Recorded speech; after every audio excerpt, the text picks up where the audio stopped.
Hello everyone, and welcome to Themeathon. This will be our final day because this is the 4th Advent, and I'll wish everyone a Merry Christmas in advance already. So we are preparing for the first run, which will be done by Andrea, showing us Doom, a War on Christmas, to get in the Christmas spirit. And I want to thank everyone that is coming by and saying hello. And I also want to remind you guys that we are collecting money for charity. We are gathering money for a local animal shelter, which supports lovely animals that I can show you in just a bit. Let's go to the intermission. And then we have the small little rabbit, for example.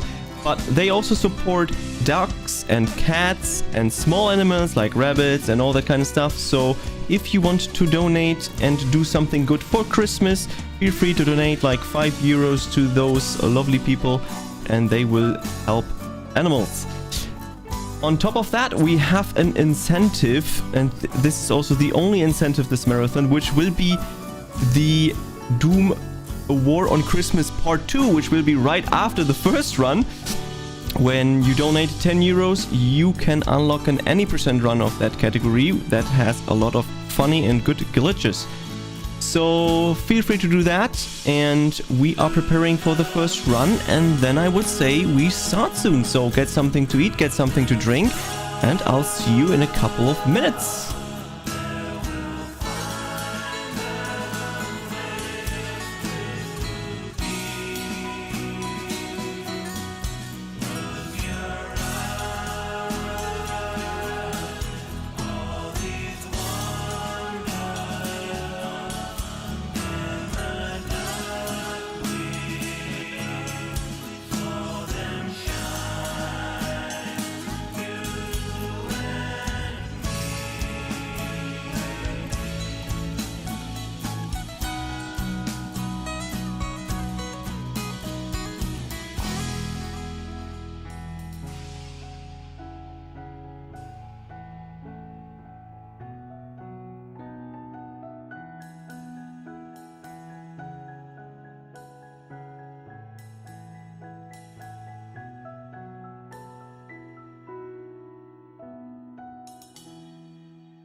Hello, hello, hello everyone, and welcome back to Themeathon. We have Andrea here who's going to show us Doom War on Christmas, and with that also opening the marathon, the last day of the marathon. So introduce yourself and then tell me when I should start the timer. Hi, my name is Andrea. I play Doom. I like to speedrun Doom. I also make levels. In fact, I made these levels 2 years ago. You can start the timer now. This is going to be a UV Max speedrun. UV Max is ultra violence difficulty. Max is all kills, all secrets. Max is also the name of my dog, pictured above, or to the side, or somewhere. I'm not sure where he's pictured, but he's pictured. Aww. So this is a War on Christmas, released on December something, 2022.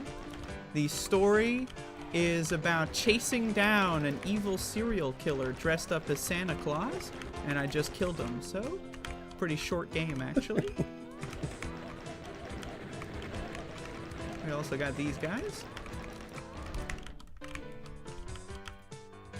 Oh, there's another one. There's 2 Santa Clauses. What could possibly be going on here?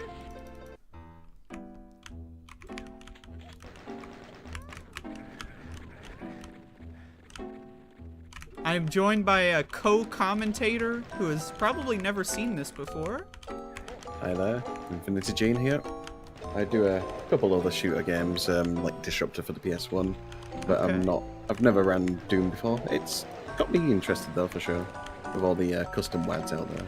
Oh yeah, there's tons. As you may guess, there's a lot of Santa Clauses.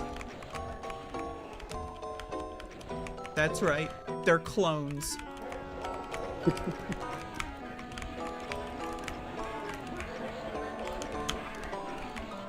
Oh, poor Santas, they're just shouting Merry Christmas and you just blast them a bit. They deserve it.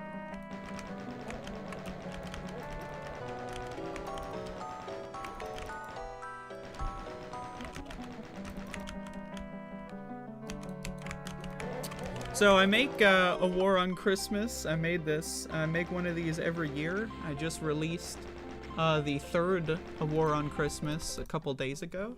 It's called World War C. You can check it out on doomworld.com. I'll be playing 1 and 2 here. So lots of fun. I like the second one more than the first one. So this is just the warm-up round for a War on Christmas Part 2, which is coming up next on Themeathon, which is what you're currently watching. How long have you been making maps for then? I've been making levels for Doom since I was like, I don't know, 7 or 8 years old. A long time. That's pretty cool. Yeah.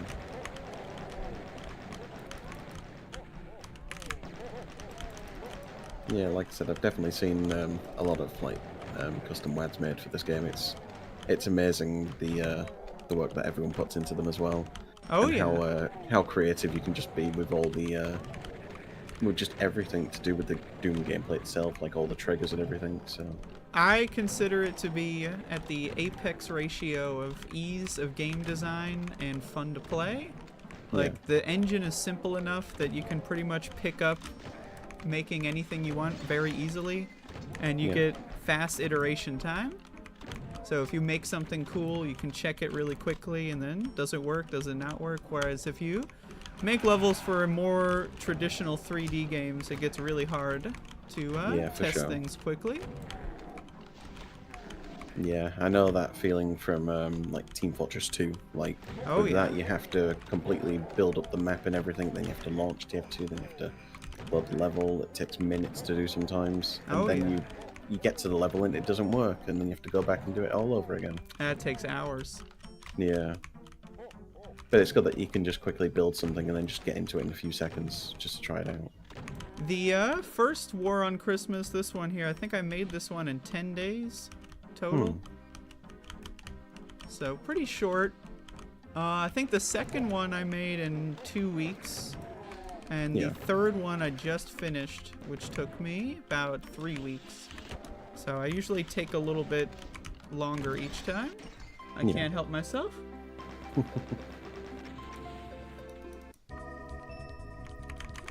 One benefit of making levels for Doom or any, like, you know, mods in general is I get to use a bunch of copyrighted music and no one's gonna yell at me. So this song is from Mega Man 8, which is my favorite Mega Man game.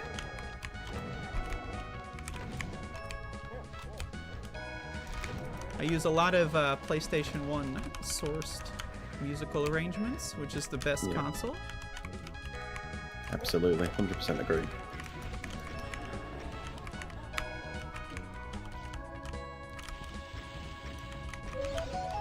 Here we get the first plasma gun. It's one of my favorite guns.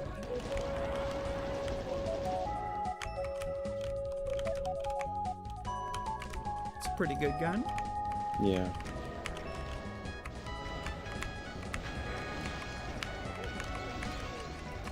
I was watching, quite recently, I was watching someone else play, like, the new official, like, Doom episode that came out quite a few months ago.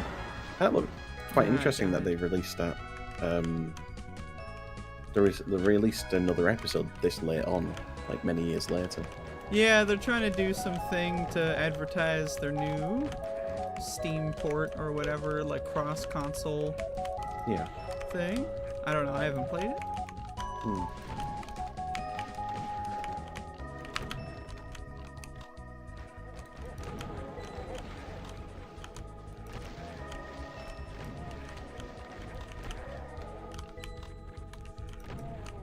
I died because I'm bad at games, so trying this one again here.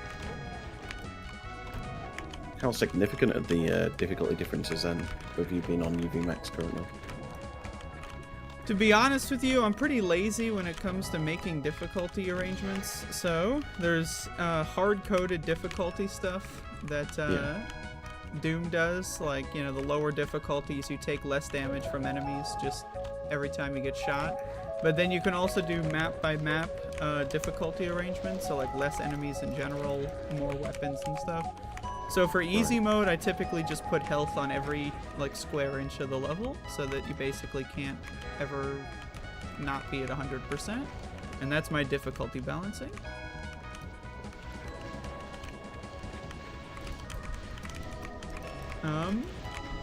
As far as ultra-violence, I just kind of put health where I like it.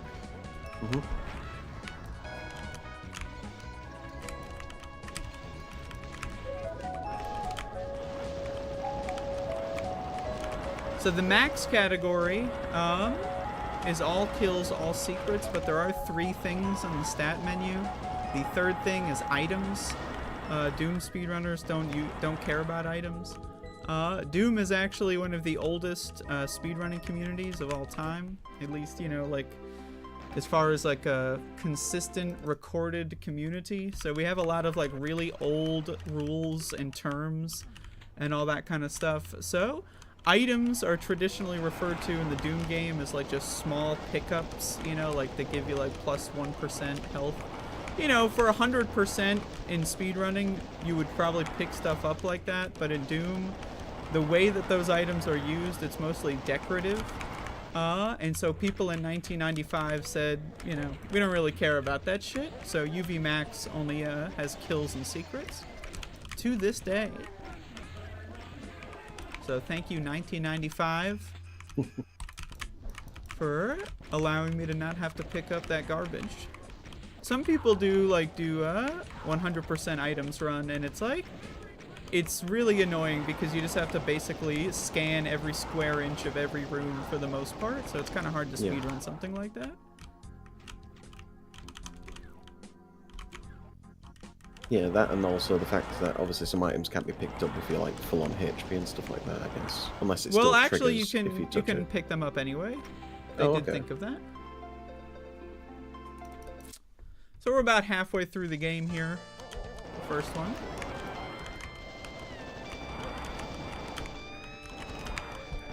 You know, at least in level numbers, you know, sometimes it takes me a little while. I don't want to die a second time, so I'm gonna play a little cautiously. I am from the United States of America, so it is like 5 a.m. for me. So I woke up especially for this marathon. I'm drinking coffee at the moment, so I apologize for poor play. Pure dedication.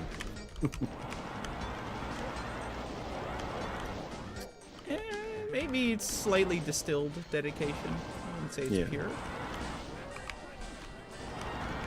The music here is from Mega Man X6. Pretty cool game. I don't know if you've heard of it.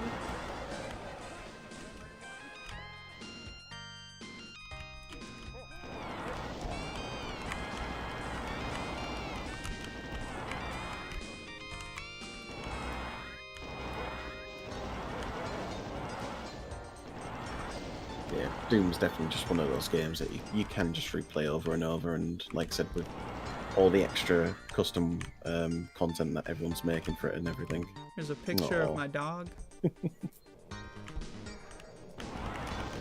Yep, I have a YouTube channel. I don't really stream, so if anyone wants to follow me on YouTube, my YouTube channel is Doom Speedruns.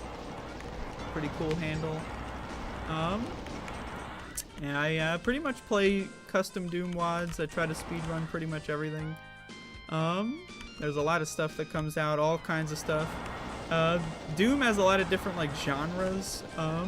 It's all first-person shooter, but like, this is kind of bordering on like, just throw a bunch of shit at the screen and just kind of kill a bunch of guys. So in Doom we call that like slaughter.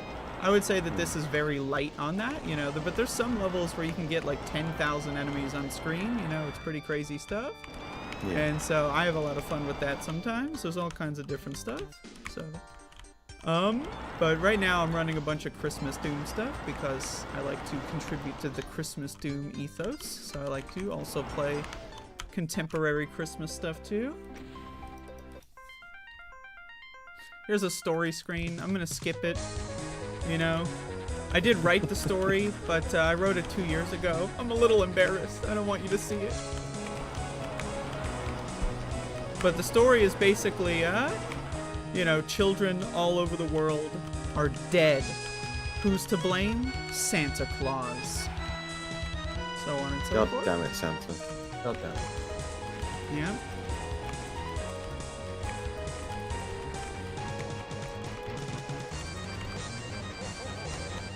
So when the screen looks like this, it's because I am invulnerable to damage. The secret that I got that makes me invulnerable. But, doesn't, I think it only lasts 30 seconds. Maybe 45. I don't remember. Cinematic timing.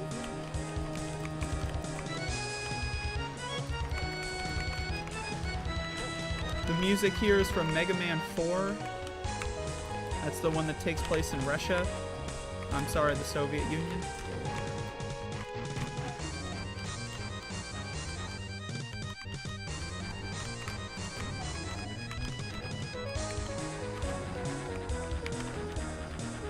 I would say most of the soundtrack for these WODs that I make here, WODs are what we call mods in the Doom world, is mostly ripped from Mega Man games. I do enjoy the Mega Man series.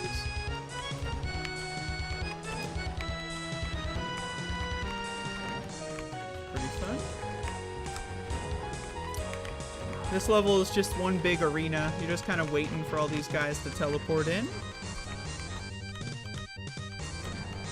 Well, this big wall falls down to the ground. This is what we call gameplay. In the industry, we call this gameplay.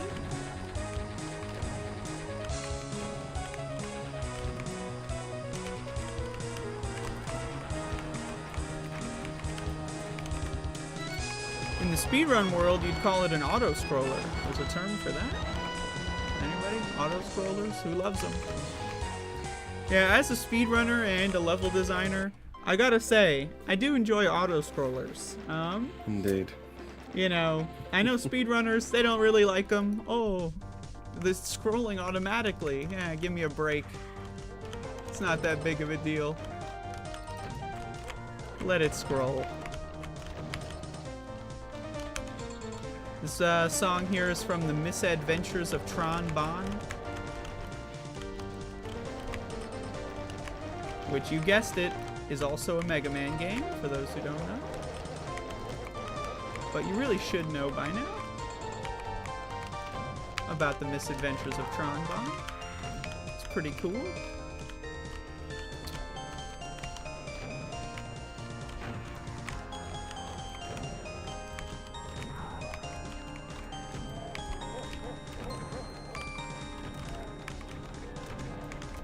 So, do you have any questions, comments, or concerns? If so, let me know. So when it comes to like making your own like custom WADs, do you do like your own sprite work as well, or? For this, I used an asset pack as a base, and Okay. I touched up, some stuff. Recoloring, moving graphics around. I don't really do much graphic work from scratch. I mostly just kind of patchwork stuff that's already done. Yeah.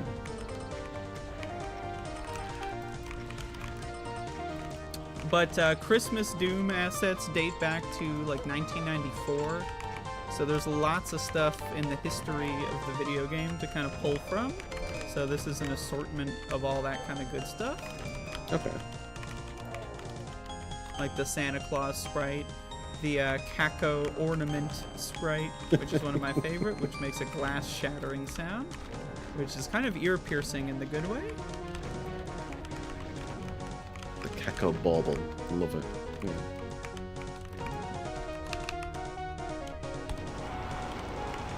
In A War on Christmas 3, which I released 2 days ago, I have some different colored Kako demons. So there's like red, which is the default, and then I added some like green and blue and some other stuff. I gotta keep things interesting. Kill these guys over here. Very important.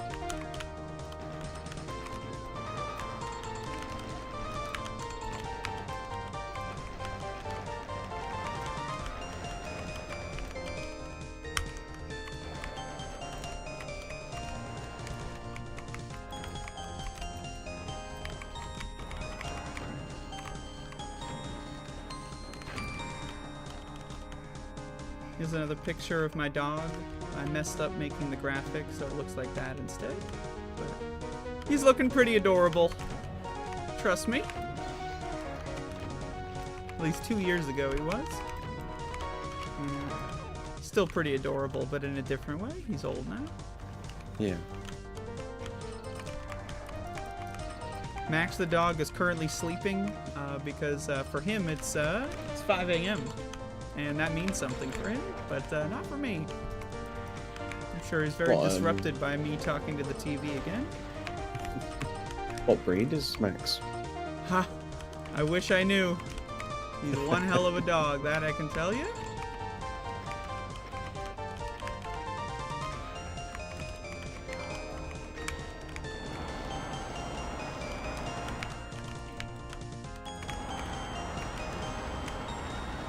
Yeah, I was just thinking back when I was back in university, we went to a sort of media museum for like an event, and it was meant to be meeting John Romero, but via video link, and cool. He was there in person instead as a surprise. Oh, nice. And I was like, whoa, okay, that's kind of freaked me out a bit. Like, whoa. It's a real person. Yeah, indeed. It was quite cool though, just like, I spoke to him for a few minutes. He was quite busy though, of course, after the event, but yeah, no, it was an absolute pleasure to meet a lot of developers back at uni, especially John. And you did that for school? It was university, yeah. That's crazy. So I was doing my games design things. Yeah, when I was in school, I got bullied for playing video games. This sucks. It does. Oh yeah, that's really cool. Yeah.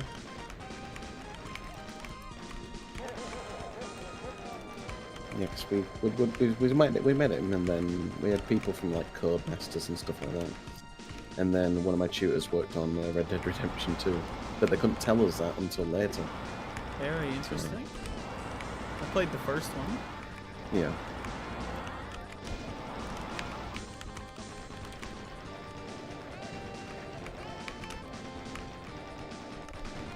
But overall, I enjoyed the course. It was great making projects, you know, making prototypes, testing them, and then building them all the time, see how they're doing.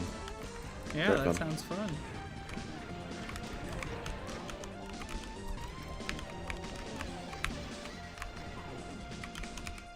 Alright. I can now spam the rocket launcher in my face. My favorite feature of video games.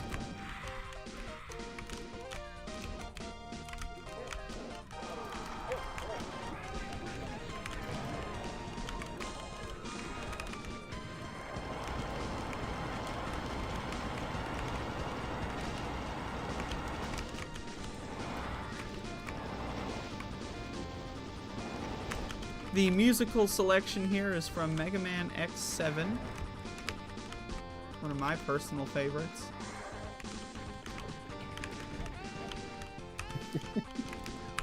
Love the candy cane. Love it. Oh yeah. It's replacing the melee weapon. Yeah. So it gets amplified with the Berserk power-up, so you get the Super Candy Cane, which is about as powerful as a rocket launcher. If you get good dice rolls in the back. Or it could be as powerful as the regular fist if you get bad dice rolls.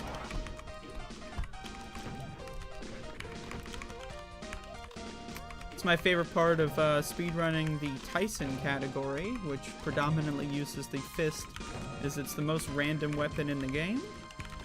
And the Tyson category is killing everything with the fist. So it's really cool because it can take upwards of 30 hits to kill something, or 2, depending on how lucky or unlucky you get. It's a cool game.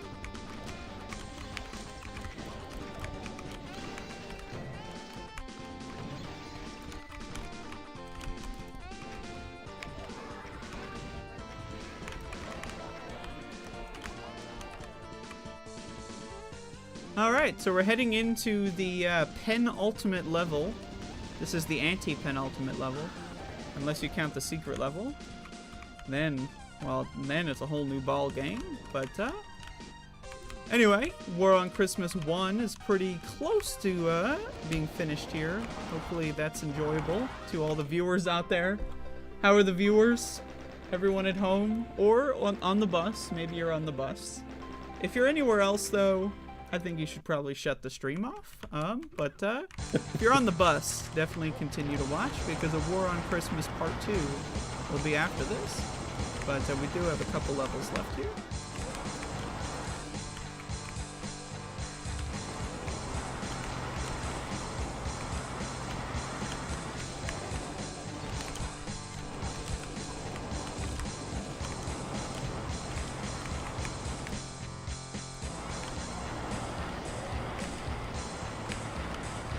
Is this another, go on. Sorry. I'm going to say if this is another Mega Man track.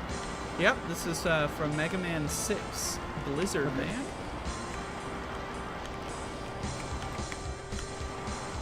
But it's a guitar version. Yeah.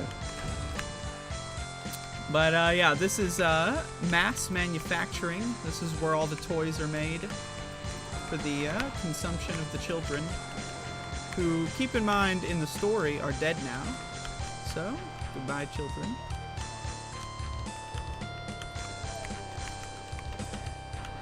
This is the behind the scenes of where the, do people still buy toys for their kids? Or is it just like, you just get like a tablet or something? Or like, what do kids get nowadays?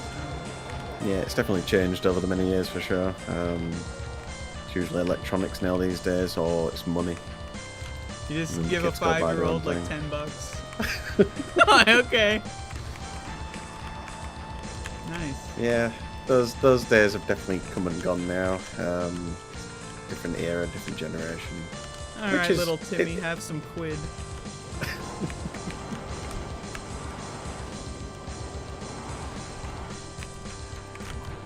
Couldn't be arsed. Etc. Yeah.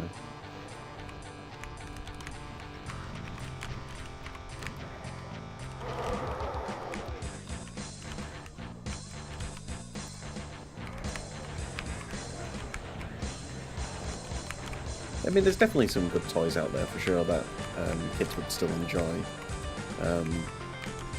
But it's definitely getting more and more competitive with the toy market in terms of like what people will enjoy and that. There's always going to be that one toy out there on the internet that gets super popular, like I don't know, places like TikTok or whatever, and then people are like, oh, I'm going to go rush and buy that. Well, that's good. It's all about influence in the end these days. Online influence. When something's influenced, definitely going to go buy it. I love to be influenced to buy toys for my children. What are other people buying for their children? That's pretty much how it's always been. Yeah. Pretty much done here. Unless I die, I could get killed. There's a couple guys left. They might kill me. It's happened before. But after this is the final boss, and then there's a secret level. So I'm kind of spoiling it though. Probably shouldn't have told everybody. But can't turn back time now, can ya? There's a secret level. The cat's out of the bag.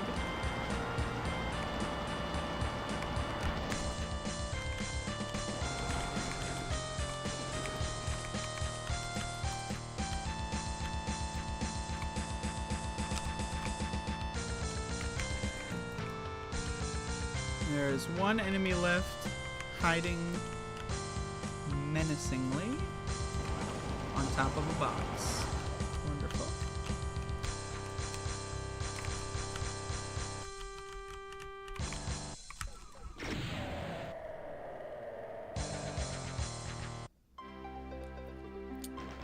We have a live report from the Twitch television chat room. Toys are still in. Holy moly. This is huge news.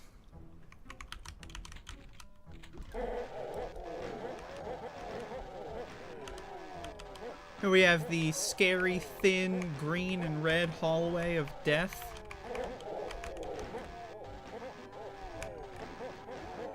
One of my favorite hallways of death. Much better than hallways of life, as far as genres are concerned.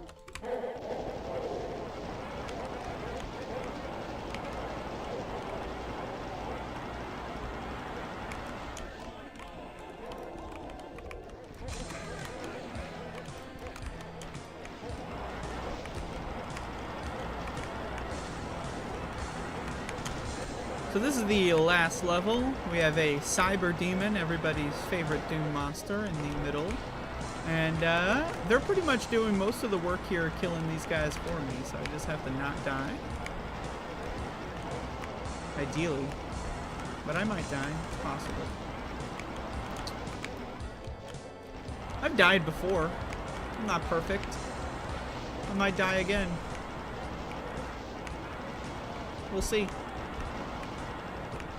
No, not this time.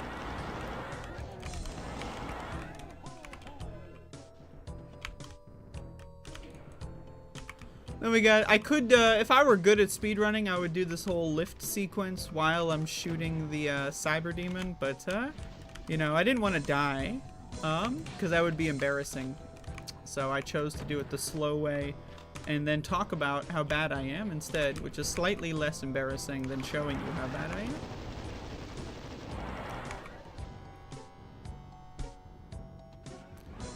And, yeah, so that's the game. There's nothing else. There's no secret ending or levels of any kind.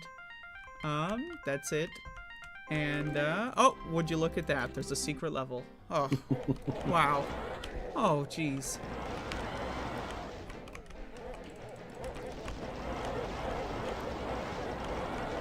So I press the secret switch in the secret level, revealing the secret dog in the secret level. That is Max the dog, star of A War on Christmas.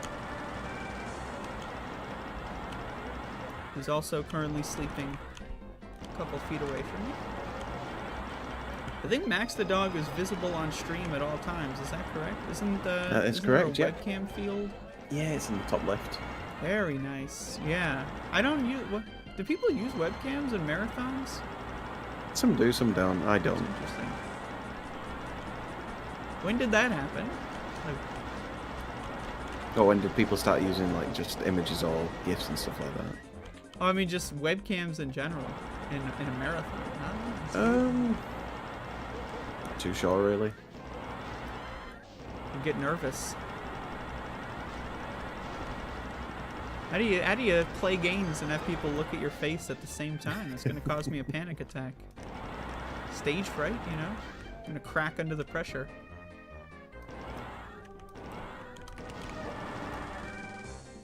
It's gonna be interesting when I go to my in-person marathon in January and see how that goes for the first time. I'm gonna enjoy it though, for sure. I hope you have fun. Yeah.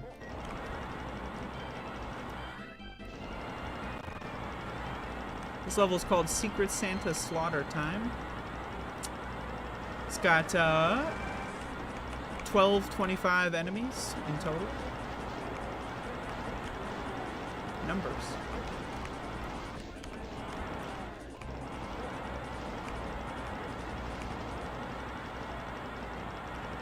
Right now I'm just trying to clean up the rest of them. Sometimes a couple like to stay hooked around some of these spots here. So this is my favorite part of the level, when I go, oh, there's like a couple guys left, and then I just kind of shoot wildly, hoping that I find the last one, which is somewhere. They're somewhere, but for now, look at Max the dog. He's currently having a dream. He's making some noise. I don't know if that's audible. I got him. All right. Time. Where's the timer? The timer doesn't matter. I use in-game time, which wasn't tracking because I died in the middle. So let's just ignore the whole time thing. It does. What is this? A speed run? Who's counting? But that's a War on Christmas. The first one coming up next is part 2 after a short break, unless the break isn't happening yet. I'm not sure, but there will be a break, and it will be short on Themeathon, Advent Day 4.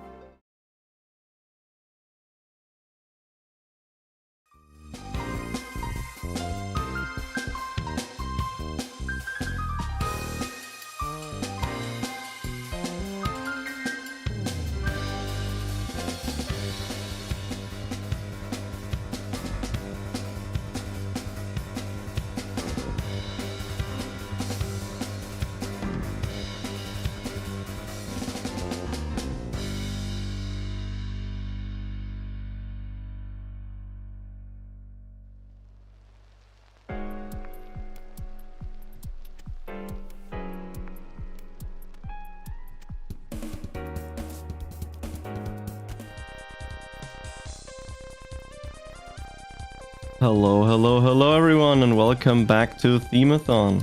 We have Andrea here again, showing us Doom: A War on Christmas Part 2. So just tell me when to start and introduce yourself. And I also have another thing.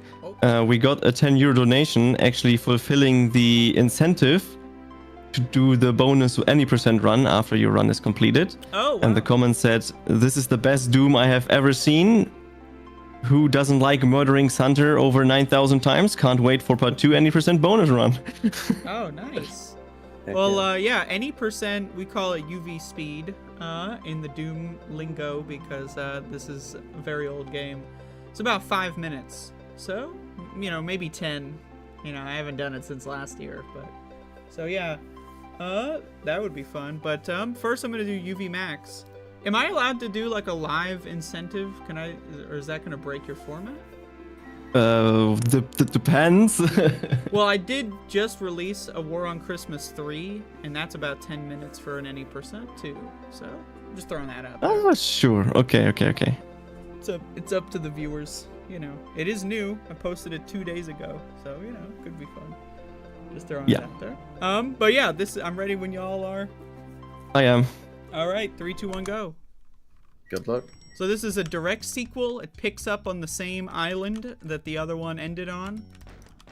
Hence, part 2. I made this last year, which was the year 2023. So that was last year. like I said earlier, 2 days ago I just released a War on Christmas 3, World War C, and that's pretty cool. You can check that out. I got a link on my Twitch channel. I don't stream on my Twitch channel, but I do have links there. You can check them out. I forgot to get the secret, so I'm just gonna cheat code up there just to show where it is. There it is. It doesn't matter. Yeah, so this is same amount of levels, except there's 3 secret levels in this one. And they're a little bit more complicated, for better or for worse, but it's pretty cool. I think overall this is about maybe 25% larger than a War on Christmas 1. I get a little bit of mission creep sometimes when I make a sequel, and I don't know how to keep it short. So, the music on the first level was from Spyro the Dragon. The music on this level, I believe, I want to say it's from, it's either Crash Bash or CTR, I don't remember. We got a lot of PlayStation songs. That's one of the great things about making mods for any game, is that you can basically just use copyrighted assets and no one's really going to get mad at you because it's free. So, there you go. Wouldn't it be great to live in a copyright-free world?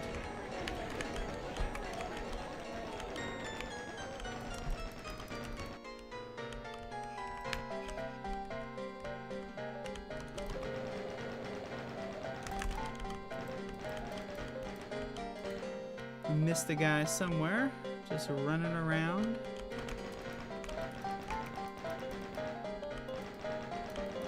Oh, here we go. They're invisible.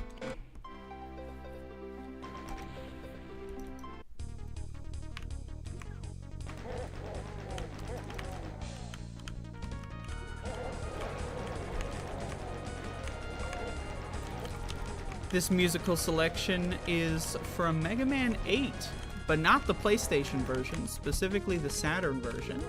Ooh, bit of a change. They changed one of the level songs to this one.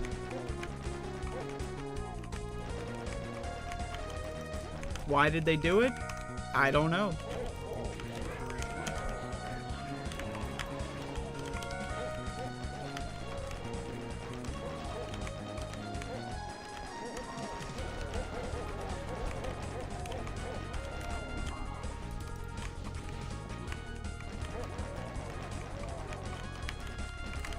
So with like all these custom Doom WADs and everything, what's probably the best client to use to play them on?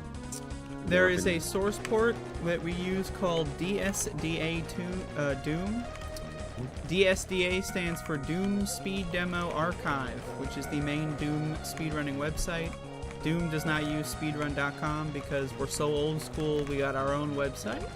And that website also is run by the people who make the source port, which is built for speedrunning. For Doom, we use the demo file system, which comes with the Doom engine itself. It records game inputs. So we don't really use traditional videos because videos are very large files, and demos can be as large or as small as a few kilobytes for each kind of speedrun. So we can host all of that on the website dsdarchive.com. It's a very awkward URL, but that's what it is if you're ever interested in learning how to speedrun Doom. I would love to help you. I love to onboard people. I think Doom is one of the best games to speedrun because it's infinitely enjoyable. There's thousands and thousands of levels you can play. They're all free. I've been playing this game since I was like 3 years old. I've been speedrunning this game for over 10 years and I'm still not bored. So, that's pretty impressive if you ask me. Yeah, like, you know, I feel bad for people who speedrun stuff like Spyro. You know, you only got 3 Spyro games, whereas you got an unlimited amount of Doom games, you know. Mega Man enjoyers, they have ROM hacks that they can play, you know, but yeah. I think it's a cool thing to speedrun a game and then speedrun every single possible custom level for it. I think that's interesting, so that's what I do. Fun fact is I have the most recorded Doom speedruns of all time of any one person.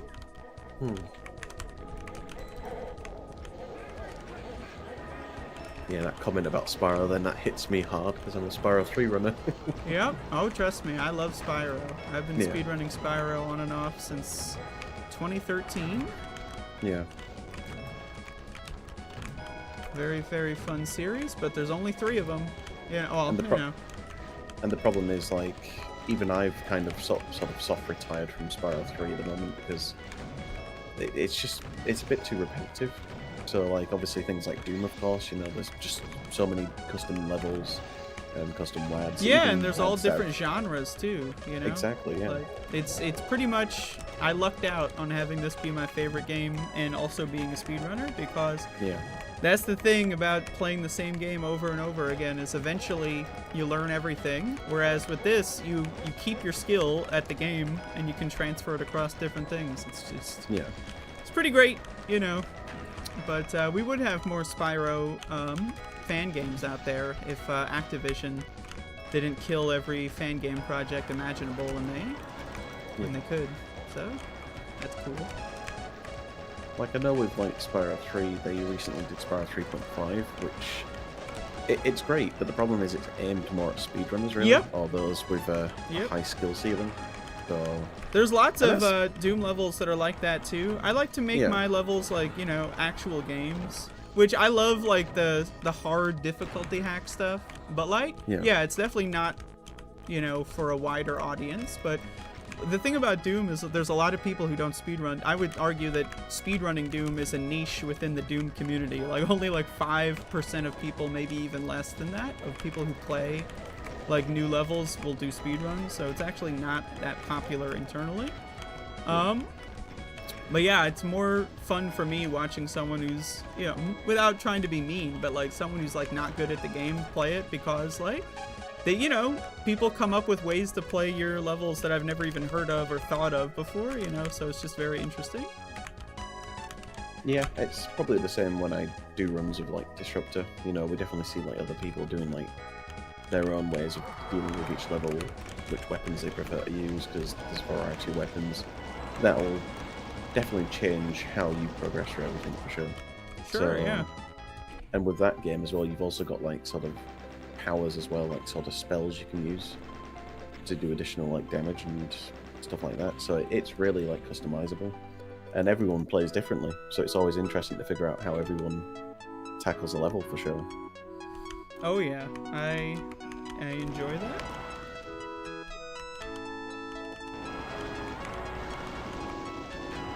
I like very, very, very varied gaming experiences. Yeah. This musical selection is from Croc, which I heard is getting a remake. Is that true? Yes, it is. So, I was playing Croc before it was cool. And I can tell you, it doesn't deserve a remake. No, I love Croc. It's great. Yeah, like, I might run the remaster when it comes out. I mean, I currently run the PS1 version, but ooh, 100%. Really. Woof! Forgot about this guy. Feel free to keep going with your story. This is no big deal. Yeah, Croc, it's a great game, and I think they're doing a lot of remasters with a lot of games these days. Obviously a Toomba remastered for the PS1. Oh, they remastered Toomba? What the fuck? Oh yeah. I mean, frick. It's on the PC and everything now. It's pretty cool because the game was expensive and pretty rare, so the only way you could play it was on the PlayStation Network. Or emulator, of course. I love emulation. I actually hate emulation, but I enjoy it for accessibility. But I prefer to play all my games on original hardware. Oh yeah, for sure. Like, nothing will ever beat the original hardware. It can't. But emulation is just way more accessible. You can play it on anything, essentially. So that's what's great about shilling old video games to young people, is you can just seem cool by saying, yeah, You know, with the one simple trick, you can have thousands of games for free, and they're gonna think you're cool because it's illegal technically, right? Yeah, it's called emulation. You just download everything at once. Like, whoa. And then you get them off of Fortnite and onto Croc. Yeah, Indeed. that's educational. Yeah, you don't want to play Valorant or Fortnite. Come and play on the Atari 2600 with a good old bit of Pac-Man. Oh, yeah. Like, that's what I kind of grew up with. I grew up with stuff like the Atari 2600, and I still treasure those consoles to this day. Like, I'm more towards the older generation of consoles and systems because there's so much that hasn't been explored yet still, because I never got to explore it growing up, and Oh, yeah. and I it's the love history. going back, because I already know I like the era and the time period, so pretty much any game is going to be fun in some degree. Yeah, for sure. And like I grew up with stuff like PlayStation, of course, but I grew up with like the Mega Drive or the Sega Genesis, which is in America. Stuff like that, you know, they have so many unique gameplay experiences that pretty much aren't replicated to this day. So I would agree, but I don't really play games that are new, so I only play new stuff for old games. This musical selection is from Spyro the Dragon 2, Ripto's Rage, also known as Gateway to Glimmer. Can you believe it? They called it two different things in different regions. What were they thinking?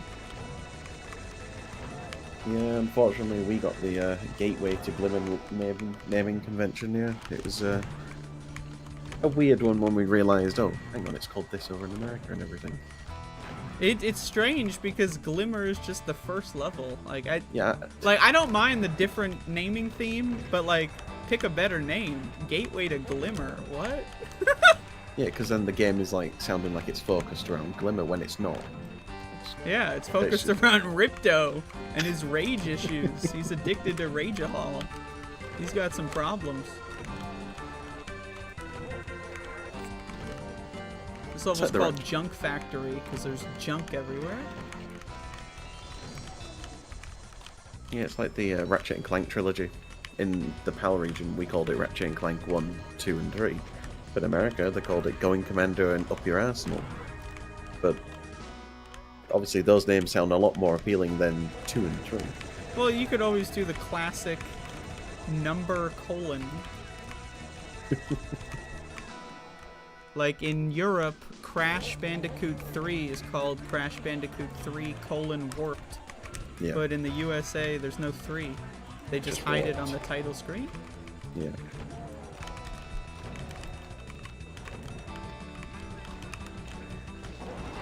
Next up on PlayStation 1 title history. I can't think of any other games off the top of my head. Yeah, me neither. But yeah, region differences. They were definitely significant back in the day for sure. Again, going back to like Disruptor, we played the Japanese version because for some reason that version you get dealt less damage from enemies. There's Nice. less enemies in general. To find the boss is a lot easier. But then the American version is pretty difficult. We tend to die quite a lot on that one for some reason. So it's like they tried to. I don't know if the Japanese audience preferred like sort of easier to play games with like less motion sickness, because that was the case with like Spyro 1. Oh, Where classic obviously- Spyro 1 Japanese port. yeah, where Spyro's running speed is essentially the same as his walking speed. So But it's got a cute little animation. yeah, and he does a little bit of a grunt as well when he charges every time, which gets a little bit repetitive. So this level has a secret exit. That's right, the secret levels are in the middle of the game. Whoa! Oh, plot twist.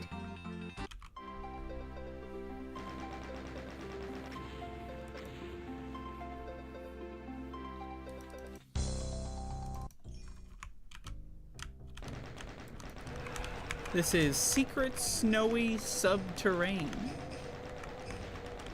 By the way, the texture on the wall here that's upside down is from Spyro the Dragon. I ripped out some of the textures from that game to use. You know, they're somewhere around here. From Ice Cavern, which is one of my favorite levels in the game.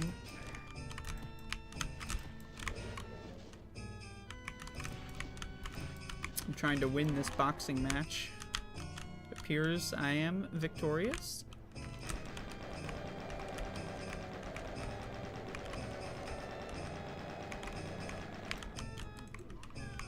Here's a quick Doom question. How many ports of Doom is there? If we take each separate device as one port, basically. Well, there's official and then there's unofficial. So official would probably be like somewhere in 20, 30. Unofficial would just be infinite because people put it in their brains.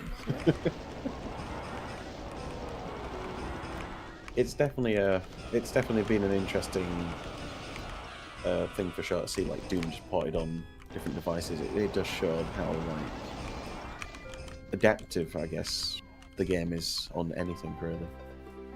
Yeah, How, I mean, I just wish written. whenever those videos went viral, people played it more. You know, because it's a good game. I promise. Yeah. Jugachi just said Doom on my smarter fridge is the best port. Yeah, I mean, if you could play a War on Christmas on your smart fridge, then we're talking. Yeah, wake up in the morning, have a bit of breakfast and a bit of Doom in episode 1. All right. So this is the sequel to the secret level from last time. This is Santa's Saturday Slasher sequence. Got a chainsaw, and I've got, once again, 1225 Santa Clauses to chew through. Now this is gameplay.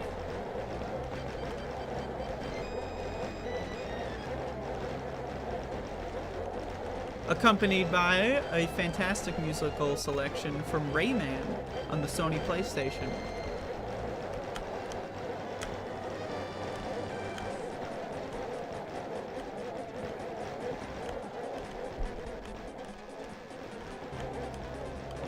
Fortunately, Doom has a feature called infighting, which means that enemies can shoot and kill each other, so 90% of the work here is being done by themselves. They're actually just killing each other as I stand in front of them. But it's pretty cool to feel as if I'm killing 1,000 guys in a couple minutes. I've just noticed your health counter going above 200%, so I'm guessing that's a custom thing? Oh yeah, the health cap in this game is 500. The only place where you can actually reliably get 500 is in this secret level, so I made the health cap go up so that you could get 500 in the secret level and ideally carry it, you know, for a little bit anyway. Yeah.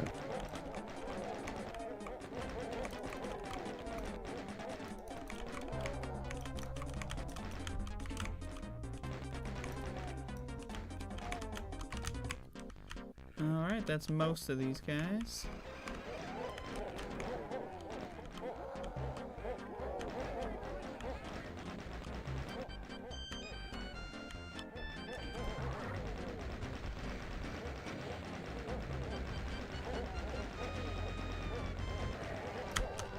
That's the 2 secrets. So Archviles are the white skeleton looking guys. And those have the very interesting property of being the only monster in the game that can resurrect other monsters. So, you always got to throw the Archviles out at the end of a level so that when you think you've killed everything, haha, just kidding, you got to kill them all again. Except this time, they're zombified zombies. Whoa. Mind blown.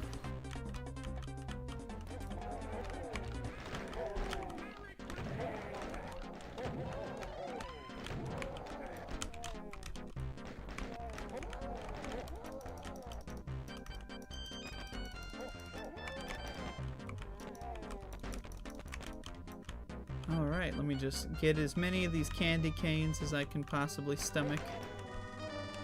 Oh yes, 280%. Oh boy, oh, just... Let me grab a couple more. Yeah, there we go.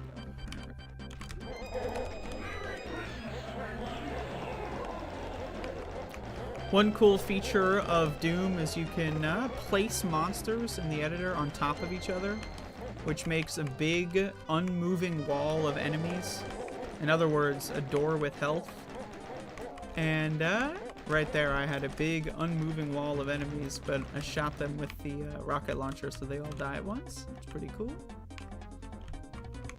So there should be one guy somewhere around here I can hopefully locate.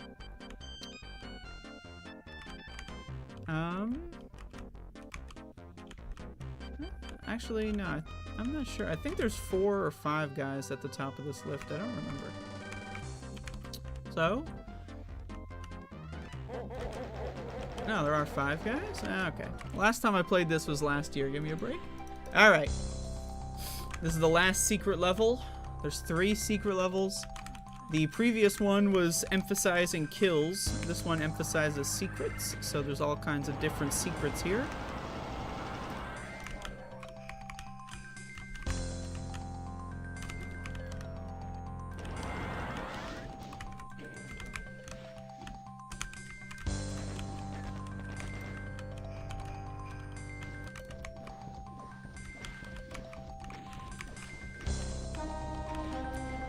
I think this song here is from Mega Man Legends 2.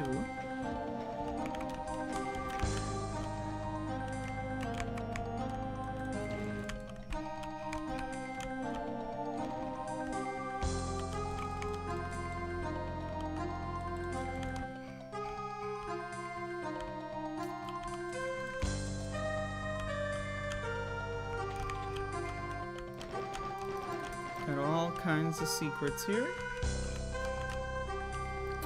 So this item here is the backpack, which in Doom doubles your ammo carrying capacity. So for this entire game here, there's 1 backpack in the whole game, and it's in the secret level. So it's essentially just a permanent upgrade.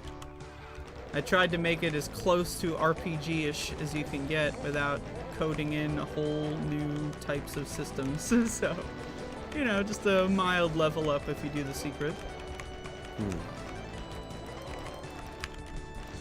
This music is from Mega Man X5. One of my favorite Mega Man X games. I like X5.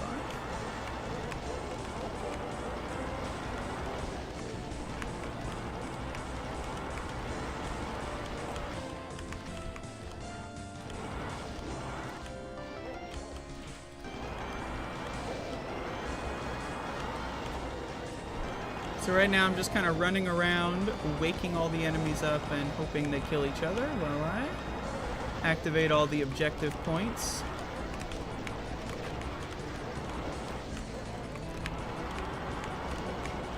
There's a secret wall somewhere around here.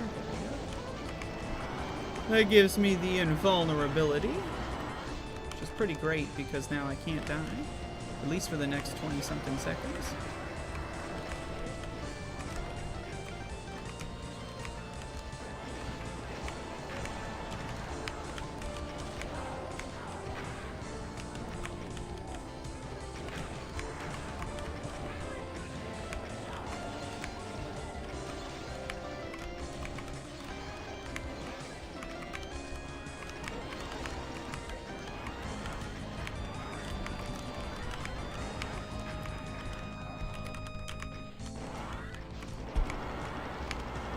Still getting shot at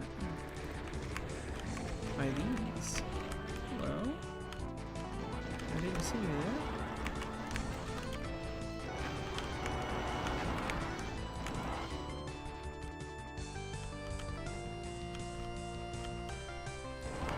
there. Alright, that is level 7. Most of these levels are pretty short. There's a couple long ones in there, you know, throw you off your game.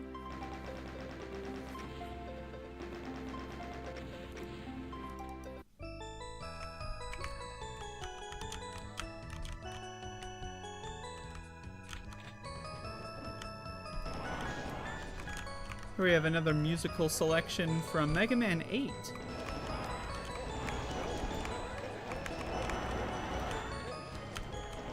So Doom is famous for not having a jumping feature.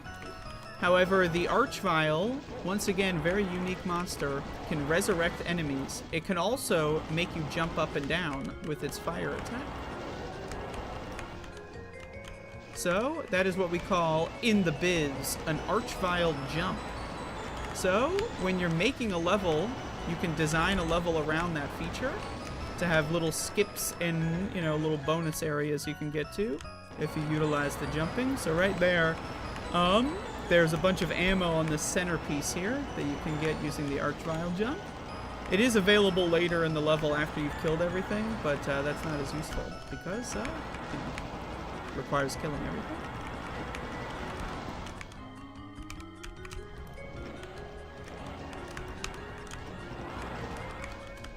Forgot that guy spawned. Gotta be careful. Gotta be careful. I can't die on my own game. That's embarrassing.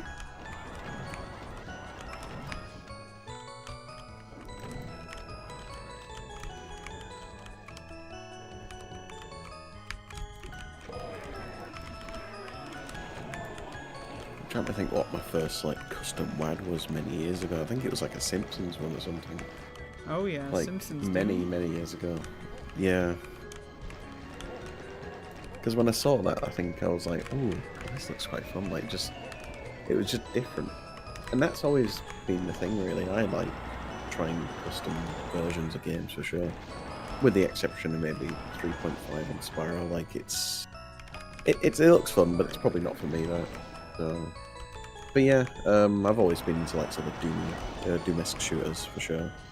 At least the older games. Like there's obviously Doom. I mentioned Disruptor as well. But there's a couple like sort of budget titles for the PS1, stuff like Hybrid and that. There's a bunch of FPS shooters I just enjoy. But I think Doom is just always a cult classic. It's a game that everyone knows. The moment you say Doom to someone, they're like, "Oh yeah, I know Doom. Or, I've heard of Doom." Yeah. It's a memorable game. Except for Google, because if you Google Doom, the only thing that comes up is Doom, the 2016 game released by a corporation that was trying to cash in on the craze of calling a sequel by the original game's name and then confusing everyone eternally. So thanks a lot, Bethesda. Thank you for giving your story, by the way. While you were giving a story, I used cheat codes to rewind time so that no one would know that I died.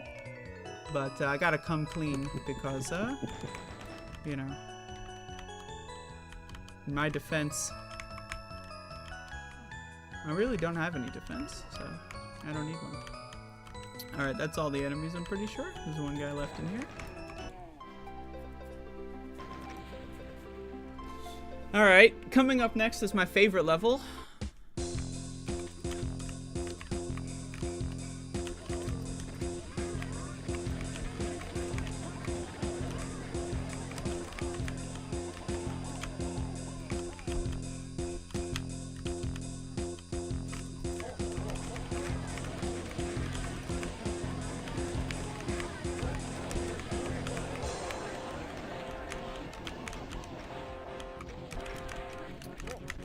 Gotta save up all the rockets just for this one.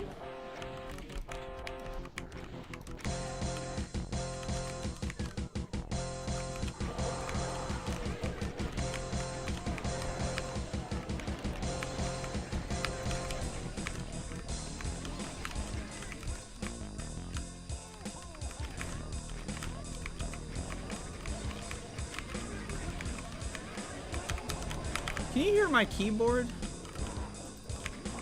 No, not currently. Oh, great. I always worry about that. I got a clacky keyboard. Yeah, I know the feeling of a clicky keyboard for sure.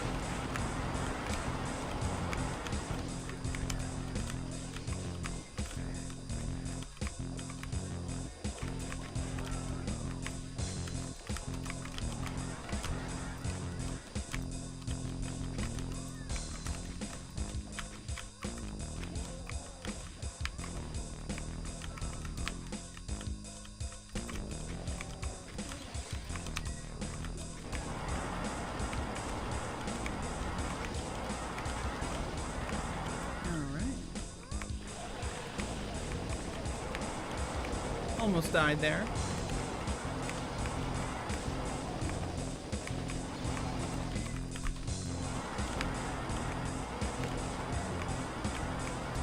However, through the magic of recognizing being low on health and then acting accordingly, I managed to barely survive the raining down of explosions around me, mostly caused by myself at the wall.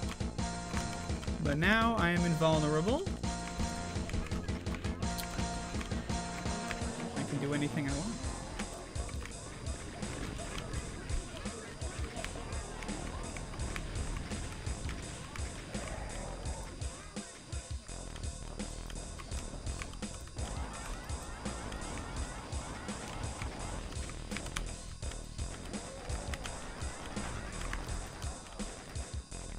But before we leave this level, a very important reminder that Max the dog is beautiful.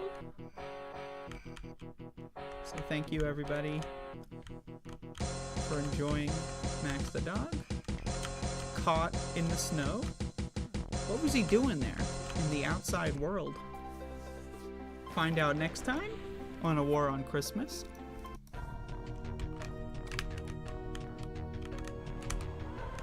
So now we're back to Mega Man music after our short and brief intermission.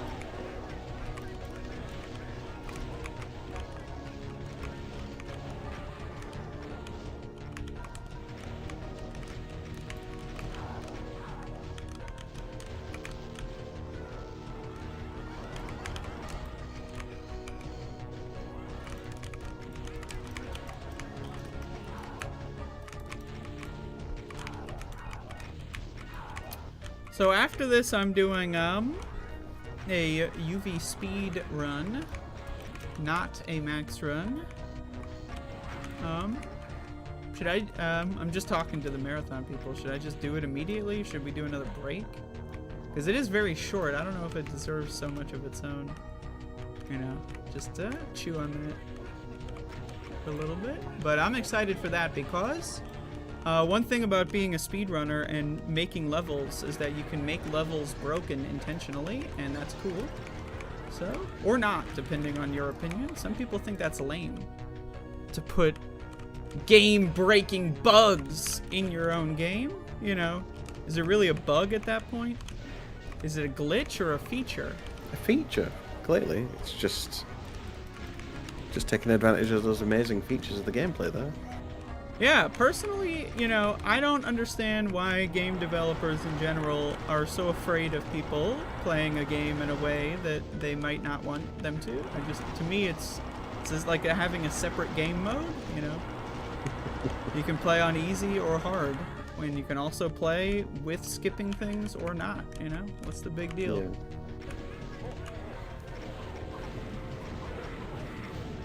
It's like Rayman any percent, you know. Clearly you can finish the game now in under 10 minutes now. That's clearly a feature, in my opinion. It's a very specific feature, because you have to do a very specific Did they finally find a way to beat the game without cages? Yeah, so I think it's 4 cages that you need now. And it basically triggers... So there's a few things you have to do. It's, we call it, memory card pull-out or something. Oh, memory card manipulation. Yeah, so it's controversial because, well, there's been complaints, obviously, that people shouldn't be doing that because there's chances of damaging hardware. I mean, not many people run it either. Like, there's only 4 or 5 runners, but they haven't run it for nearly a year now. Okay. So it kind of just came and went, really, that sort of thing. And it was... I guess it's kind of like when you look at the Legend of Zelda games, when you've got, like, the Ace exploits you can do to, like, just get to the end of the game in a few minutes. Sure. I guess no one really cares to run them because it's too short. It's cool to showcase, but it's just not worth grinding out, really. Yeah. At least in my opinion. So. I haven't watched many arbitrary code runs. I haven't watched that many speed runs in a while, and I feel like a lot of games have arbitrary code now. Yeah. I'm a little bit of a speedrun boomer. Mm. So, I don't know what's hip nowadays. I mean, for me, I speedrun just for my own main goals now. I don't speedrun with like world record or anything. I never really did, to be honest. I speedrun for other people's goals. Yeah. You know. My own goals, could take them or leave them. It's like I wanted a sub 1 hour in Spyro 3, and I finally got it, and I'm done with it now, so... Nice. Is that 100 egg or? 100 egg, yeah. Okay.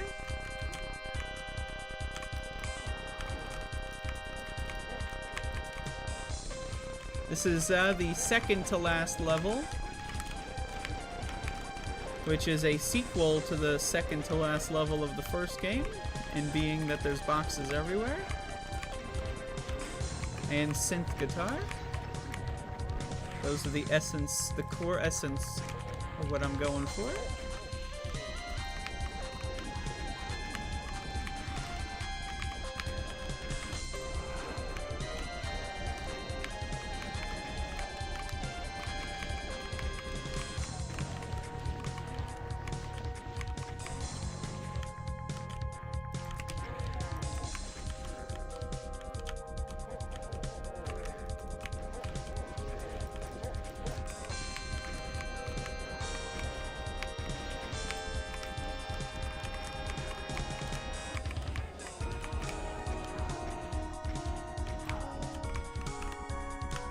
Okay, so far so good. In the secret spot, there's a secret switch, and when you press the secret switch, you get the secret dog. But don't tell anyone, it's a secret. Ah, shit. I already told everyone. Well, I guess we're doomed.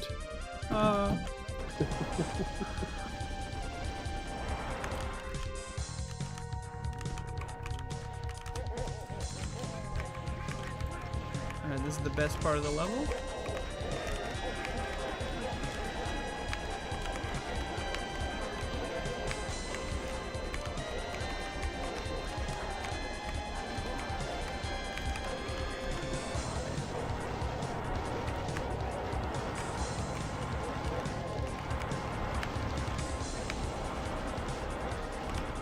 I think about 50% of the entire enemies levels, monsters rather, are in this room here. So, pretty cool. Love a good 300 monster room. You know, once in a while as a treat.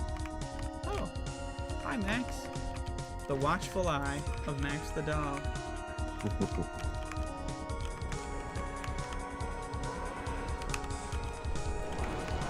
Who's currently wondering why I'm, 1, talking to the television, and 2, about him.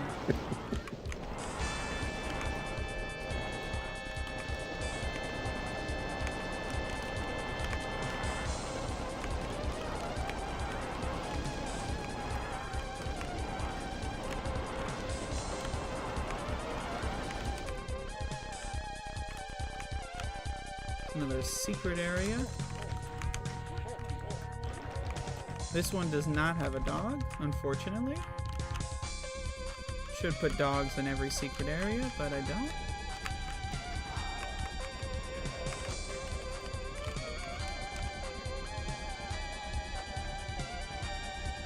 Just gonna sit here and shoot these guys for a little bit. Trust me, this is important.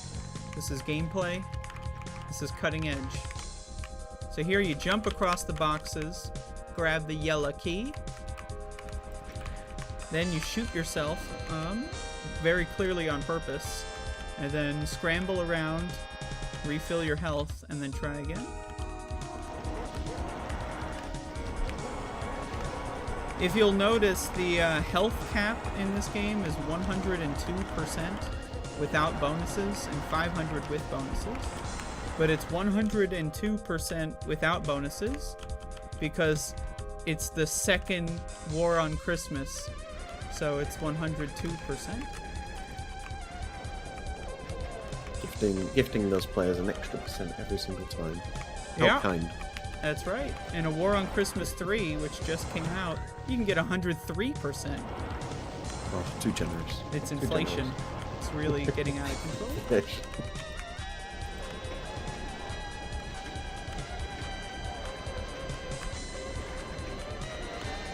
So once again, we are invulnerable. I cannot be vulnered. And I will take advantage of this fact by shooting myself in the face with a rocket launcher a couple hundred times. And hoping it doesn't run out while I'm still in this room here, because that would cause problems. Oh boy. Oh no. Oh gosh. Oh jeez. Oh boy.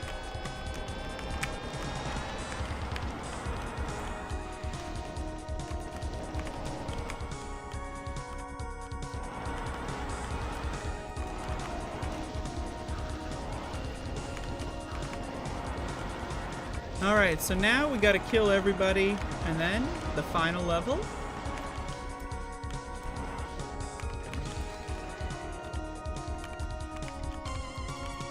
And then I suppose I'll be doing a quick rerun, but without killing everything, which is infinitely less fun in my opinion, but it's pretty cool too. Coming up next, A War on Christmas Part 2, any percent. /UV speed, which is what we call it in the Doom community, because we have our own lingo for every possible thing, because people have been speedrunning Doom since before I was born. Probably before you were born, but I don't know when you were born. And forgot when I was born. I was just thinking.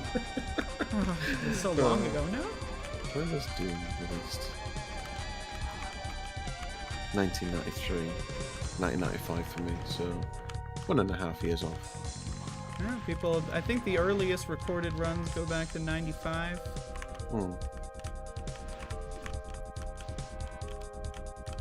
I was born in 1996. I don't know, maybe my father was doing some Doom speedrunning and I just wasn't aware of it at the time. Maybe, you never know.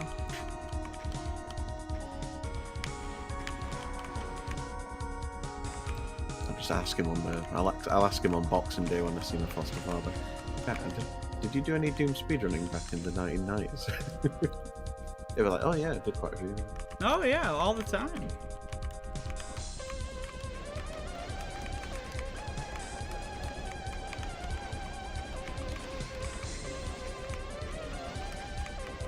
Hopefully watching this was enjoyable.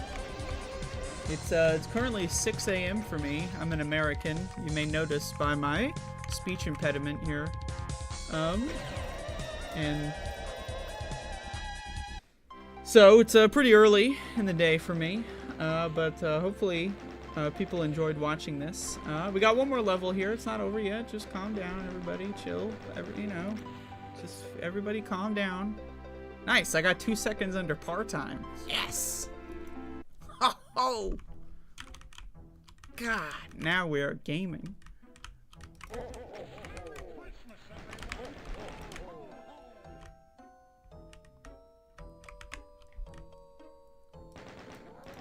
So very similar to the last level from last...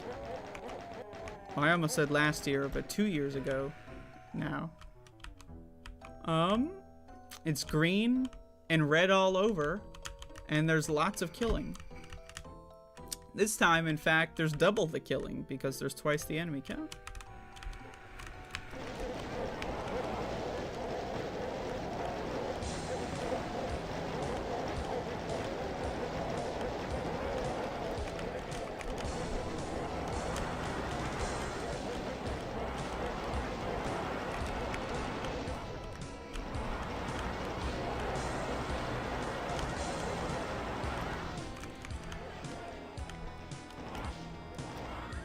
Here we get super light vision.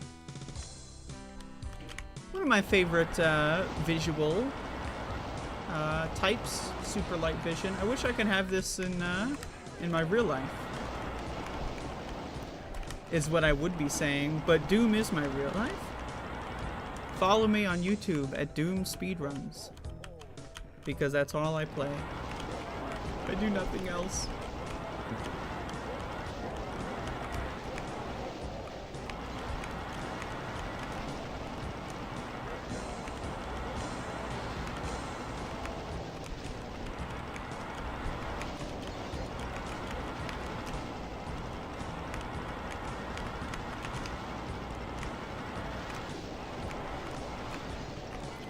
we're almost done here.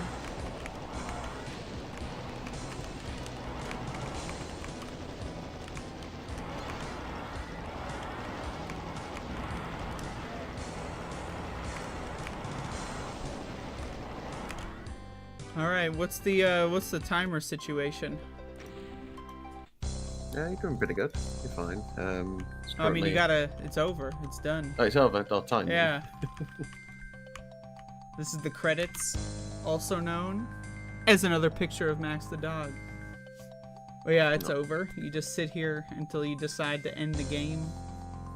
Which I may make that decision, or I might start a new game because we're gonna be playing it again. But hopefully it won't take 43 minutes and 32 seconds this time.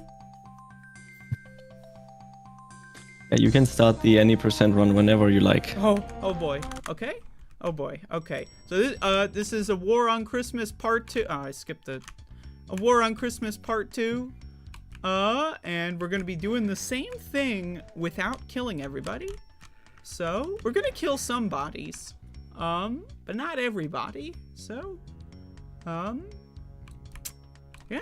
it was gonna be, you know. Whoa, this is cool.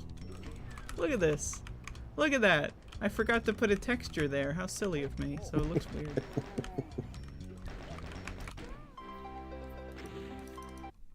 That's one of the longest levels, by the way. 33 seconds.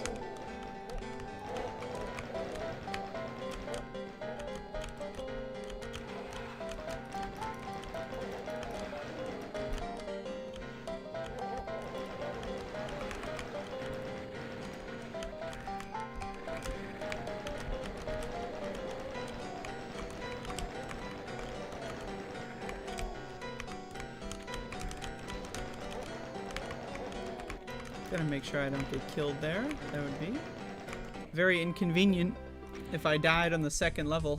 That would, Indeed.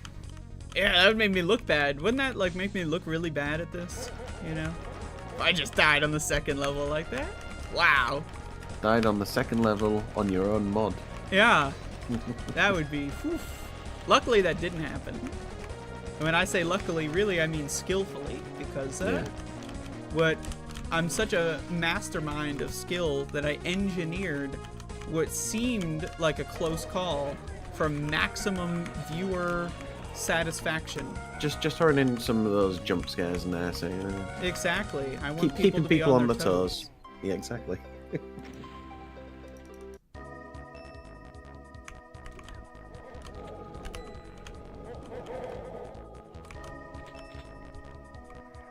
Yeah, I can definitely see like the appeal for sure to do max over speed for sure.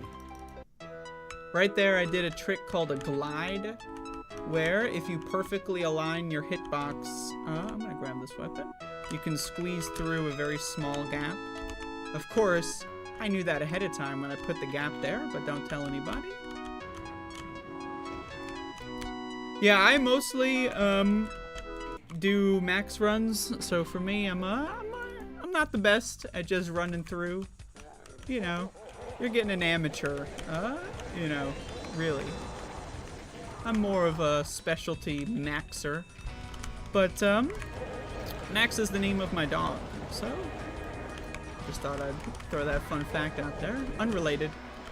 It's very similar. I like this level because you can just get the invulnerability and then run to the end. It's honestly, look at that, 26 seconds? Didn't even take a single point of damage. Or maybe I did, I don't know, I wasn't paying attention. Who's counting?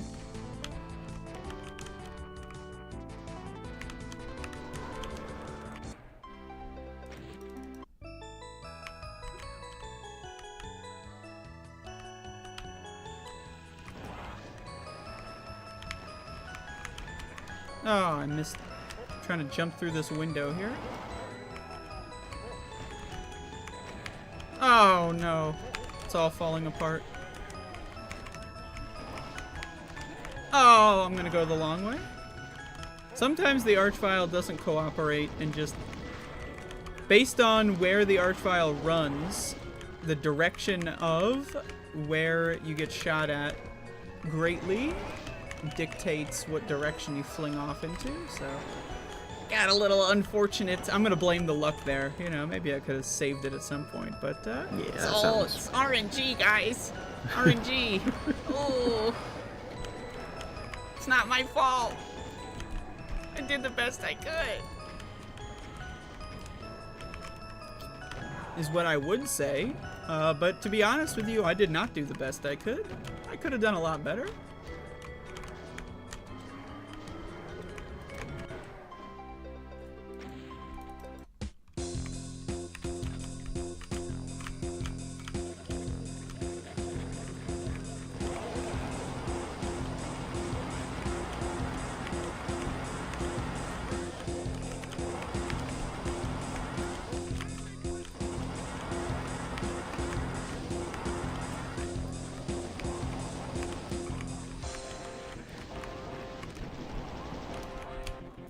You can get that through the little window there. Pretty cool.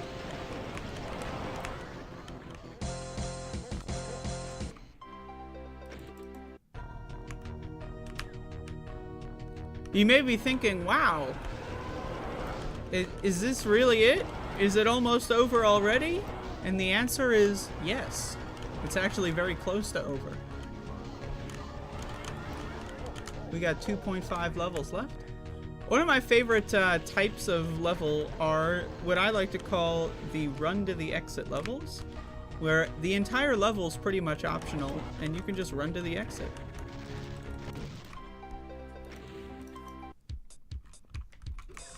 This level's pretty cool, but I'm gonna make a game save. Check this out. Just in case it goes poorly.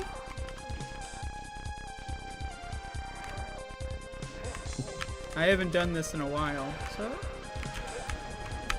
Oh. Oh, wow. I nailed all the box jumping first try. Is what I would be saying if I weren't going to reveal that I meticulously practiced that for hours last night, just in case this run would have to be done. But, yep, we're already on the last level. Right here, you can do a little trick. I haven't done this one in a while, so I don't know. I don't exactly remember how to do it.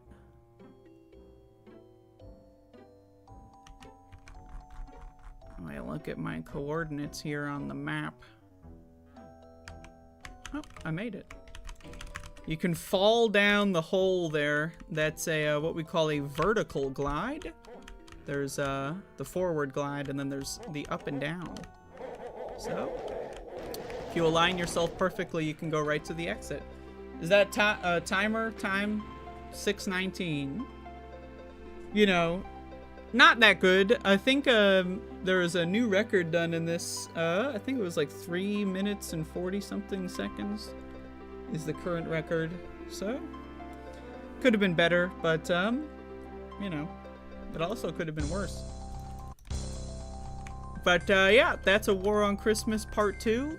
Once again, I did release a third game, A War on Christmas 3 World War C. It just came out 2 days ago. If this was fun for you to watch and you want to play this year's Christmas Santa slaughtering adventure, you can find it at doomworld.com. Just go over there, you'll find it eventually. Or you can ask me personally and I'll send you a link. Or someone could post it in the chat. Maybe I could post it in the chat. Do I have chat? You can't. Posted? I can't? Nope. Oh, no. But you know what you can do? You can show off part 3 because we got a 10-year donation saying there's a part 3. I have to see it. Oh! Alright, let's do part 3. Now this will be fun. As opposed to the rest, which was not fun. It was actually very, very bad. All right. A War on Christmas 3 World War C should be appearing on your screen shortly.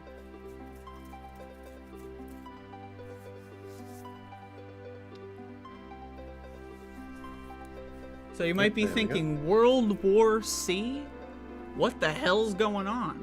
That's right, we are leaving the North Pole which the first two games took place in, to be traversing the landscapes of the world that has been suffering at the hands of our new cold overlords who have basically entered us into a brand new ice age. So we're going to be doing another quick run through here. So this is the beginning. This is the first level.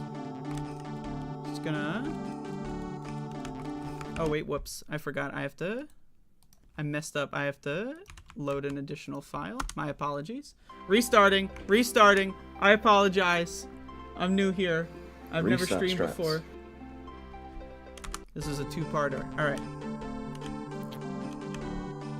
Just starting again. Start the timer. It's all good. We use in-game time. Don't worry about it.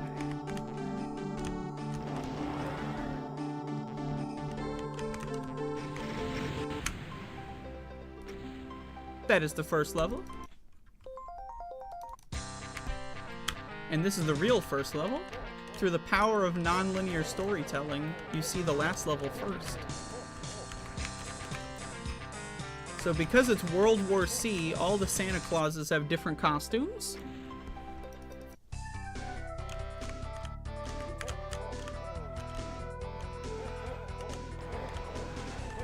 So one of the things for this one is I added falling snow. That's right, we've got weather effects in Doom.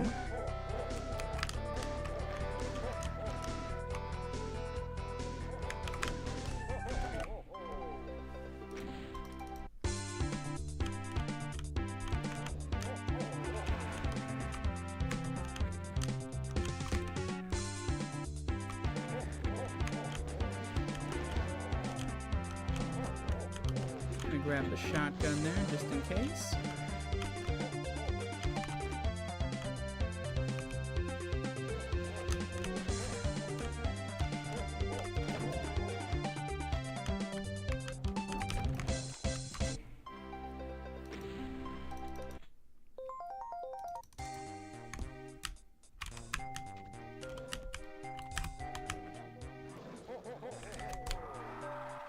So, in the story of this one, it is currently Christmas Eve. I don't know if you can notice this, but each level gets darker and darker.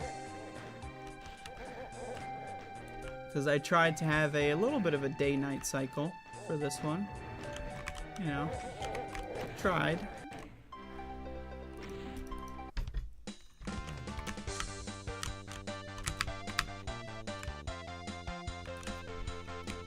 Now we're on the level on the front of the box.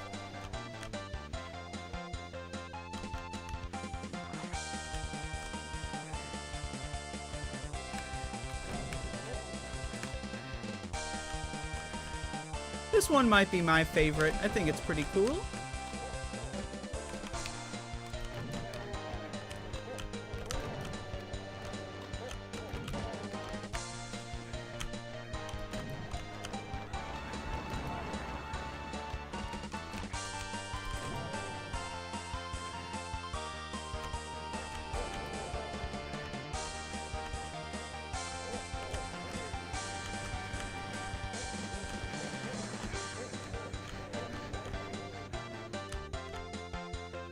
I like going behind the houses so I don't get shot at.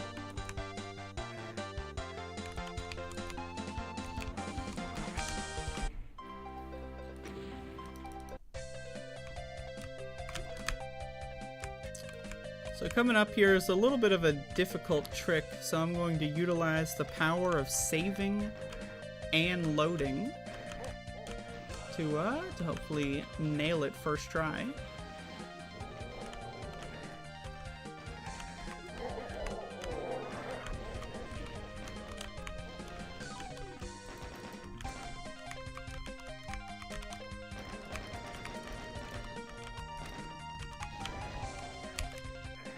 Oh. Exactly as planned. Nice. In the biz, we call that an arch-vile jump. And you jump across the broken street, skipping pretty much everything.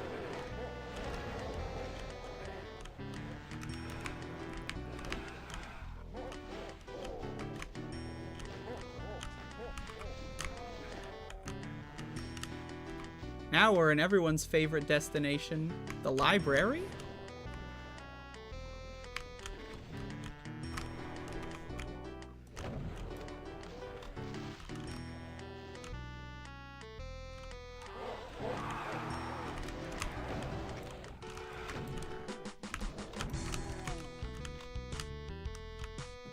And what is this? A secret underground train car.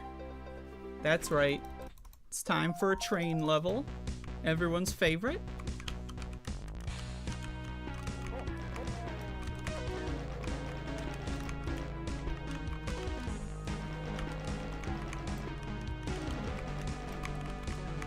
So one fun fact about the train level is you, through the power of gliding, can go outside,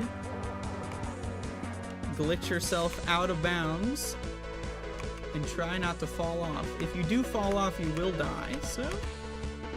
But this... Oh, just like that, for example. So let me try that again. It's pretty tough to not die. Getting hit by a train, you know, does a lot of damage to you. Yeah, I think I can agree with that.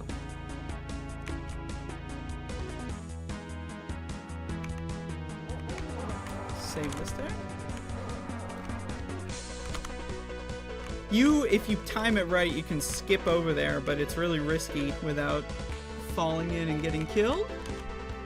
So now we glitch our way back into the train so that we can go outside the train.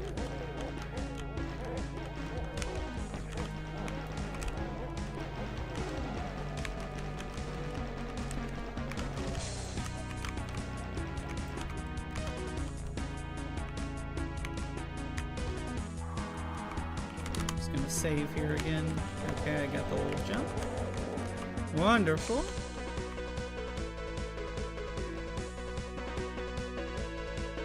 Alright, this one's the hardest to get.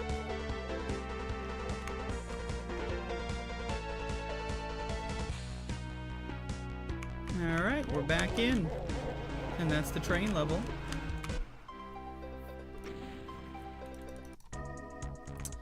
So I'm glad I played all three at once here, because here we revisit a level from the first game. Specifically the fourth level. That's right, everybody. We took the train to the North Pole. We're bringing the fight to the front lines.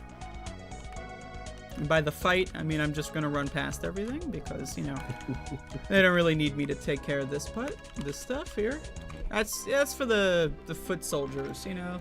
They can kill all the guys. And then now, we have a level from the second game. In fact, I'm going to grab this little piece of armor.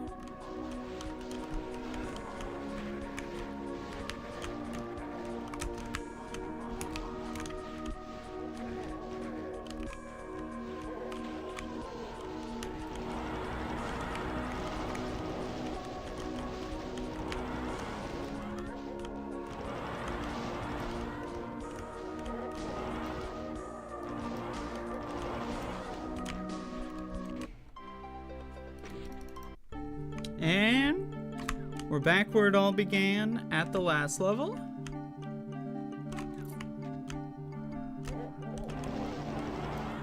Yeah, this is about as long as the second one. I actually haven't, this is my first time doing one of these. I haven't actually tested all of this at once yet, so you're getting a live beta test. I hope it's enjoyable.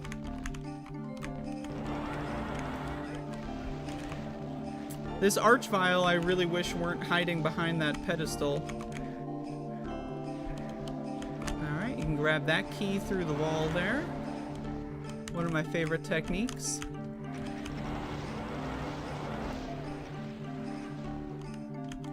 What's the timer situation? Is there anybody? You're currently getting to 9 minutes. Well, you know, I mean, I'm done in right now. There you go. GG. GG. Is that satisfactory? Yes. Was that good? This is Max the dog. This picture was taken, I think, 2 weeks ago. So, this is what he looks like. So cute. Indeed. Well, thank you for hosting me. Should I do an outro? Yeah. Okay. Yes. Hi, my name is, well, you already, you can follow me on YouTube at Doom Speedruns. I post speedruns of Doom. The next run is going to be better than this one. Stay tuned. Is it on? Bye. Are we live? Is it done? We are live. Bye. Oh. Stick around for the next one.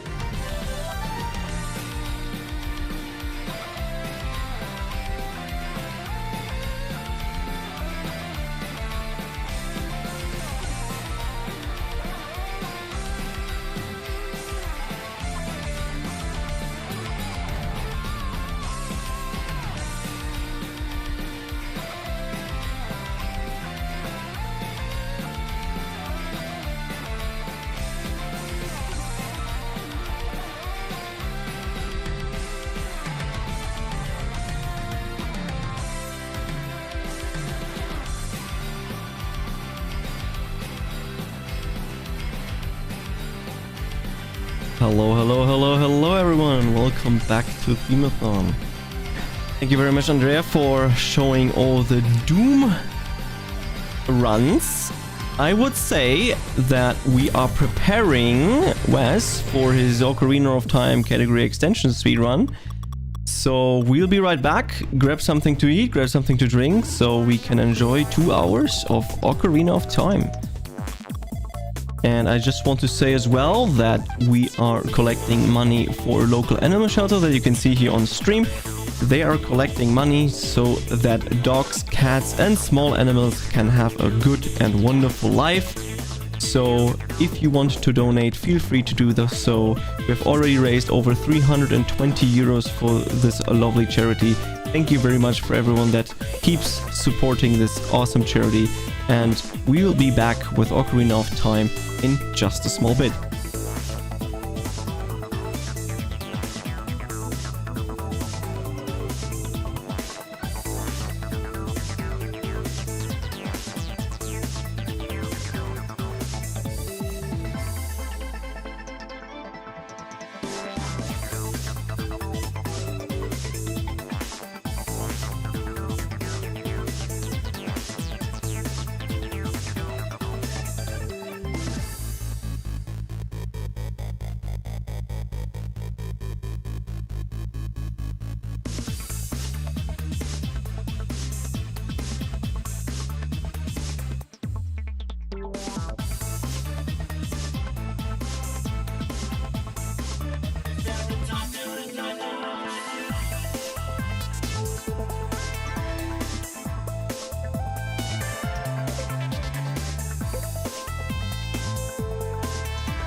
and welcome back to Themeathon. We have 100 here again for us, showing us The Legend of Zelda Ocarina of Time with the category extensions, showing us Shalt Dungeons Glitchless.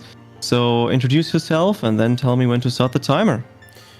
Hello Themeathon! Welcome back for me for Themeathon Advent Time 4 and Day 4, and I'm showing you Ocarina of Time, or The Legend of Zelda Ocarina of Time, or Child Dungeons. So yeah, we started here the game and the timer was started with the first move, and this is in 3, 2, 1 and go.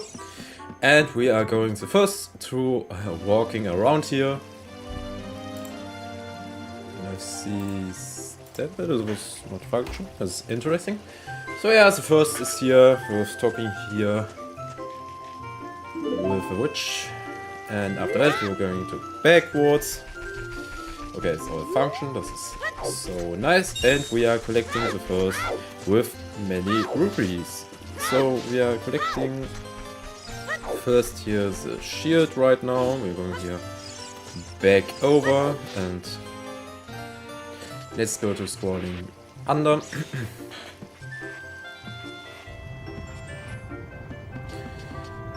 So we are here. Here we go. And Navi will say, hey, listen, watch out. Okay, it's all fine. And we are collecting first item here with a normal sword. With a cookery sword. And let's go to the inventory and going to start select and going to scrolling down. And rolling up here to the left side and collecting here the 5 ruby coin. And collecting here more 5. And let's go back. And going to the first house and collecting the 11 rubies into it. So we're going here right away now. Jumping over the side. And falling down here to 1 ruby here to save. And let's go into these houses. So check this ruby. Yo, thank you very much, Infinity Jane to the good luck. There we go, and we have 24 rubies. 25, sorry. I'm collecting here. And straight up here to across here these 3 bridges. And talking here, that is not ability, and collecting here in the hide secrets, the last one, and taking the Deku shield.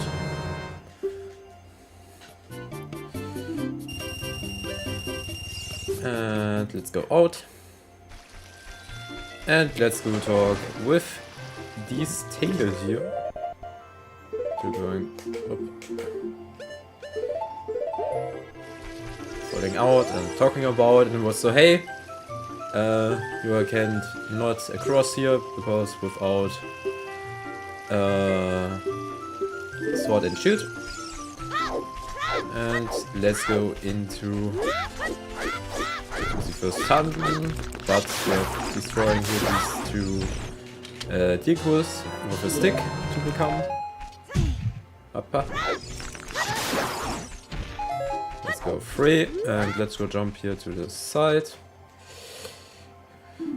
And let's go talk about these big group over.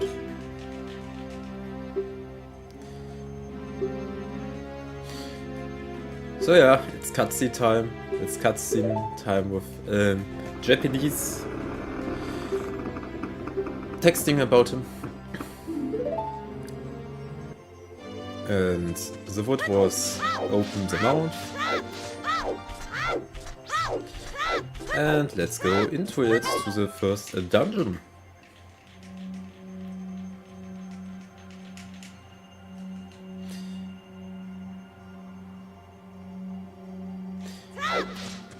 So yeah, first is we are going here to this climbing stage to grow up,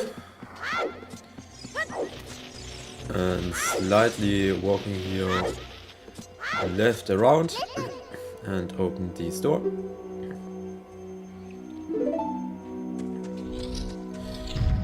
And take the first fight here, because we are holding here this shield, and after that we are talking with this Deco to talk,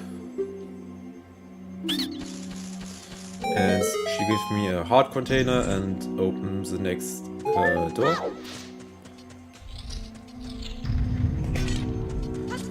And jumping over here.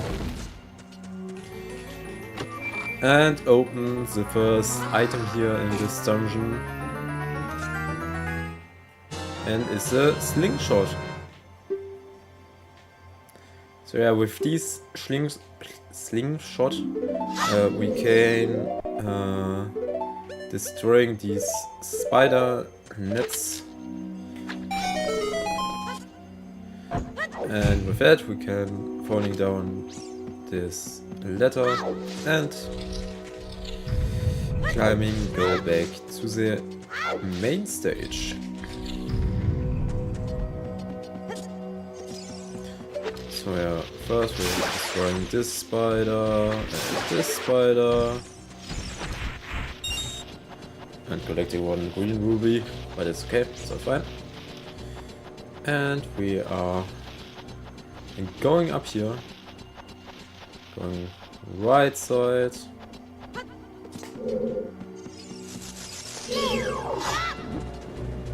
Going to waiting. And let's go to falling down. There we go. And falling to this water. So yeah, first is we activate this golden button. And then equip my 3 sticks. Oops, sorry. And we are destroying with fire this spider weapon. Oops. Okay, here we go. We are open with a slingshot this door right away. And talking about another with Navi. And now we can swimming under here to activate this golden button, and the water was falling down. And with that we can taking now on this bridge.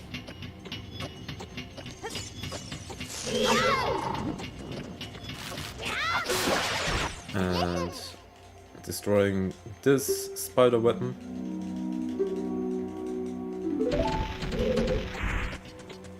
Okay, one heart container. Let's go to saving him. Please game. Thank you. And with that we can now holding up here and holding up here. And now we can use another stick here right away and burn the 3 lamps to activate, to open the next door. And with holding with a sword we can save the stick. Okay, we need one fire here. Oh, thanks again. Thanks. Ah, there we go.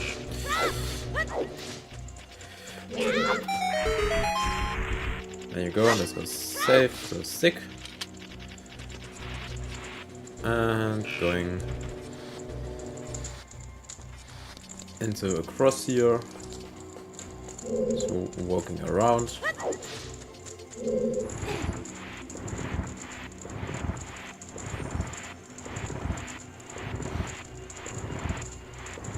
and bringing this stone to under the water, and we can jump, walking now to this fire lamp, jumping here, and across here, and let's go another falling down into this water.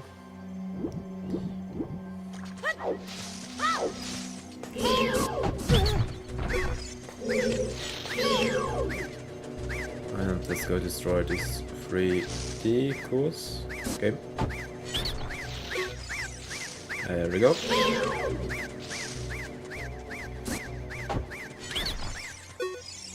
There we go. And after that we can talking about the left side from the sequel. And with that we can open the boss door. I'm collecting the one heart container here. And let's go into the first dungeon.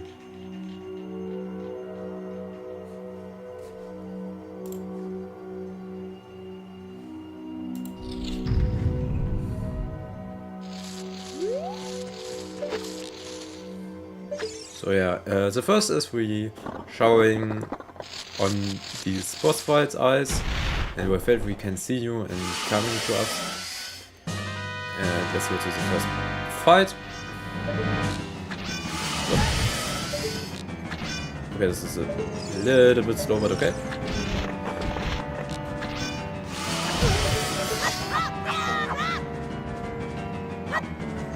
Okay, this game. Ah, there we go.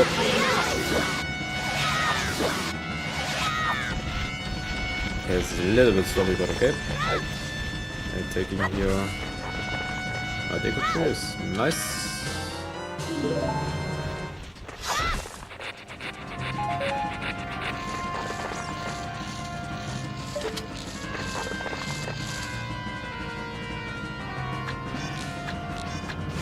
There we go.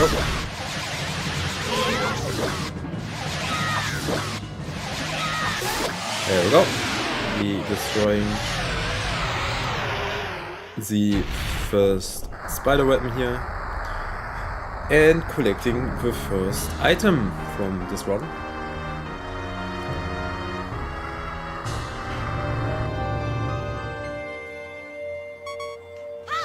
And collecting here one heart container to fuel and refill. And we are going to save out.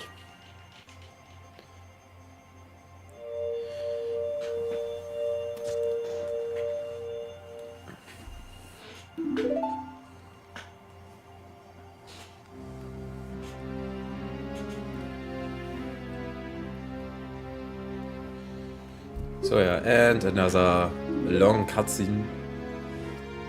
And this is one for the longest cutscene here.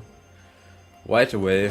So yeah, when time for donations or incentives is right away now to saying out.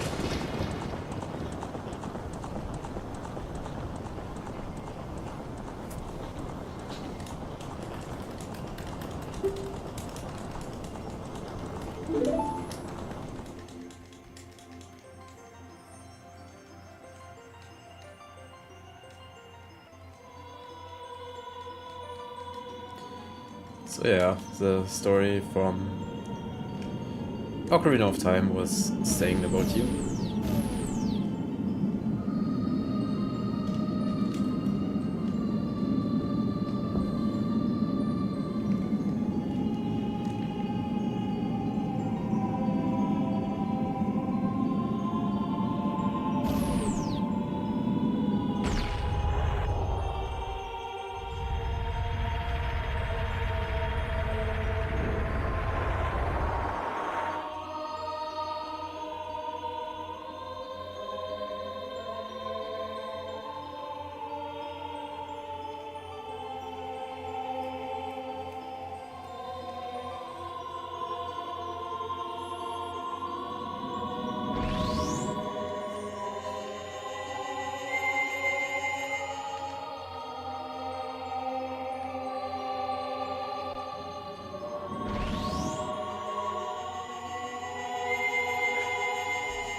So,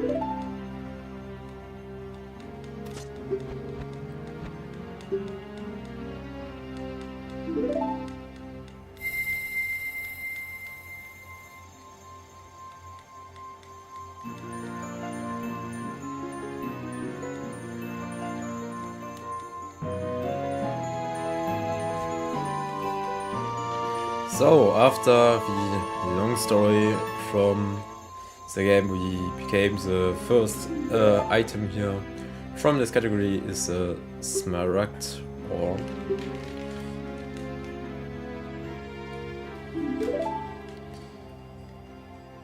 And after that, the which was going to destroying or going to older and older.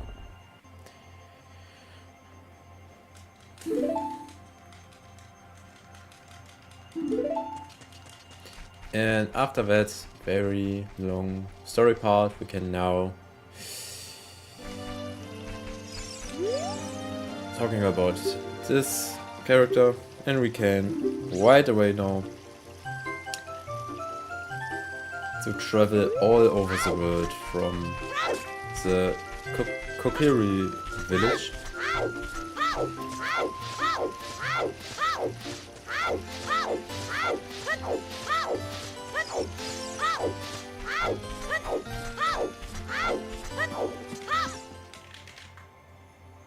So yeah, and first is we came here falling out,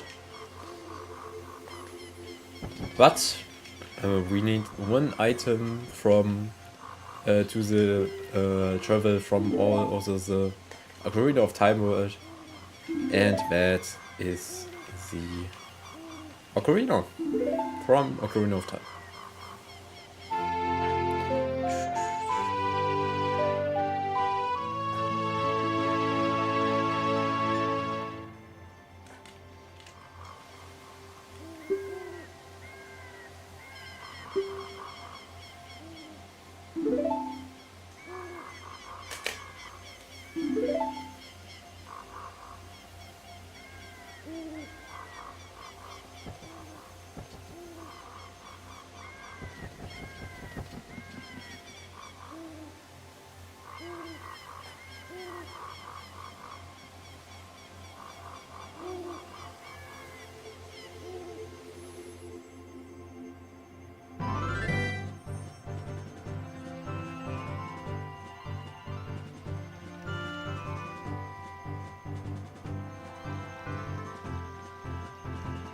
Yeah, we're seeing this very nice overworld.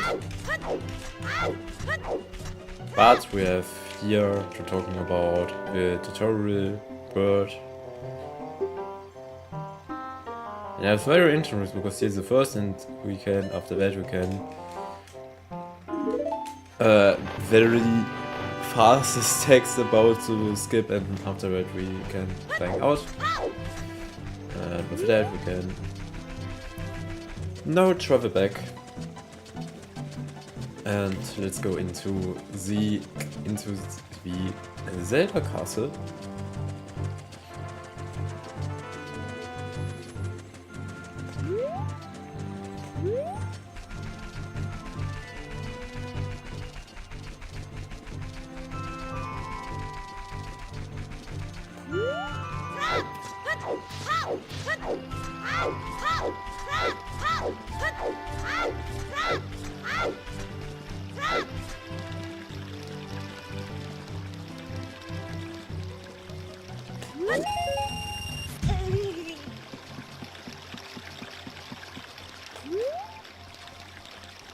There we go, we're collecting here. There we go, we have collecting here all 15 rupees. And let's go into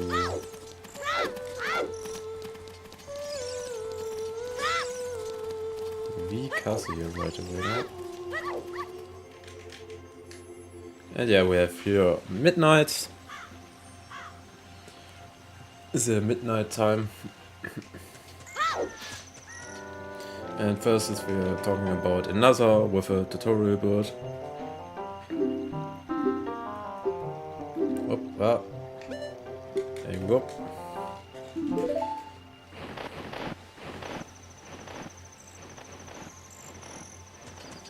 And let's go another back. And let's go into. And let's go talking here about with a ranch children and oops.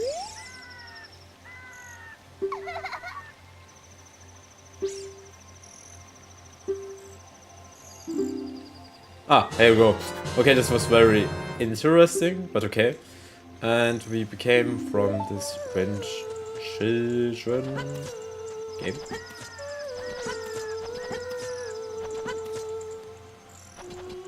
Ah, there we go. And we come from this ranch children the egg here to awake with a chicken, and with that chicken we can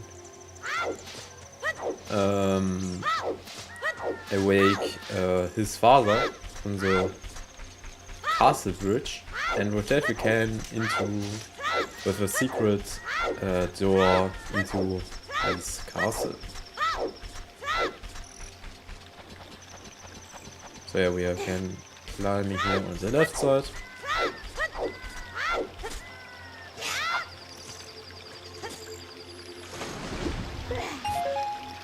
Going to falling down.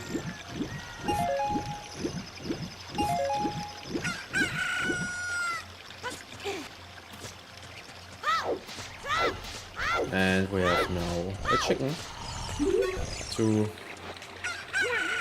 showing him his father, and we can talking about, and we can now into with a secret door into this castle.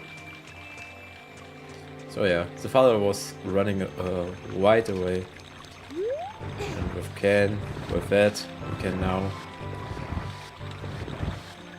crawling these platformer.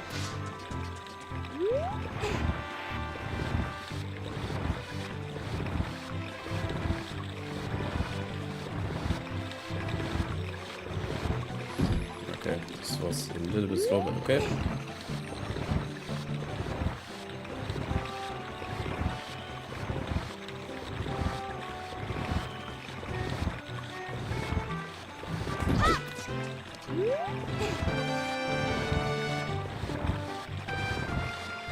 We can now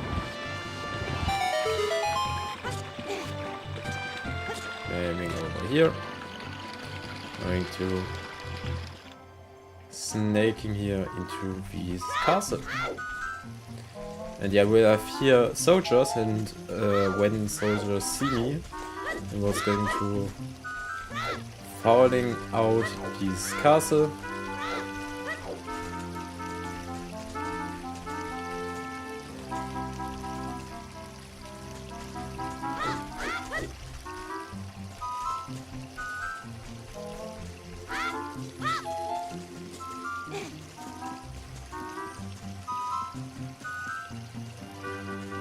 There we go. So yeah, here's a little part of waiting.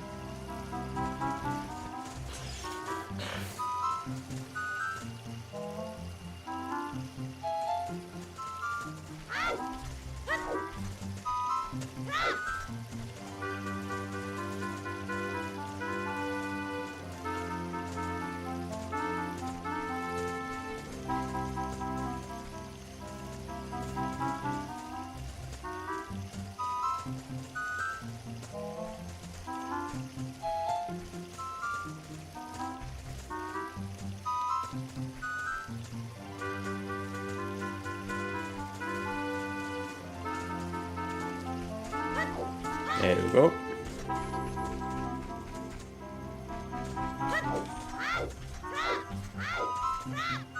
There we go. We can now across all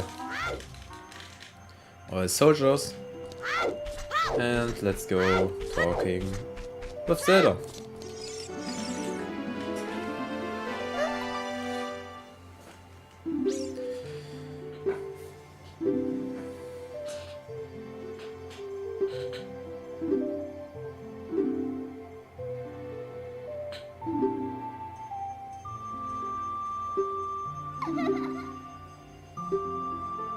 So yeah, and this is the next cutscene part.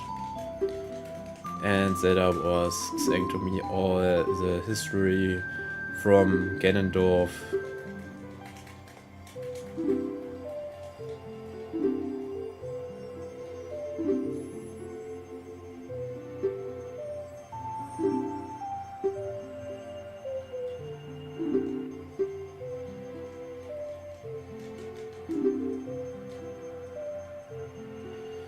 And yeah, this is the next part from cutscene. A little bit mine of cutscenes in Ocarina of Time.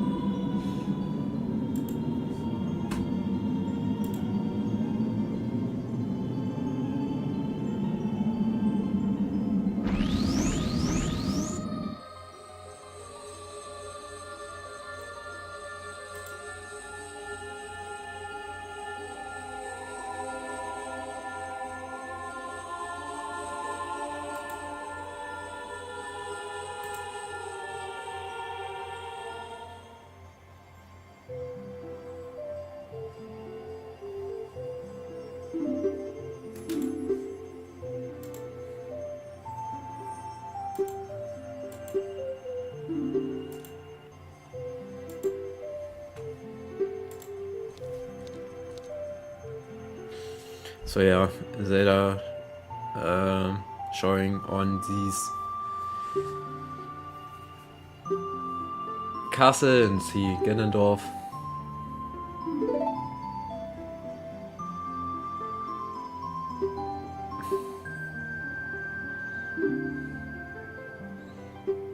And see this very interesting flowers.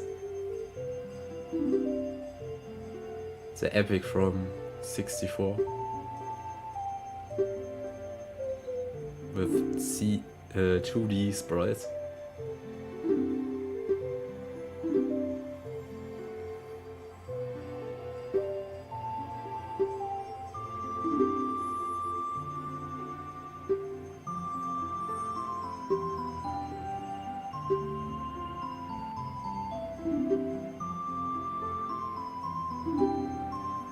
And after this very long cutscene, we can take now Zelda's letter. And with that, we can giving him his soldiers from the next one. And with that, we can going to the mountain. And here became the first song. It's a Saria song.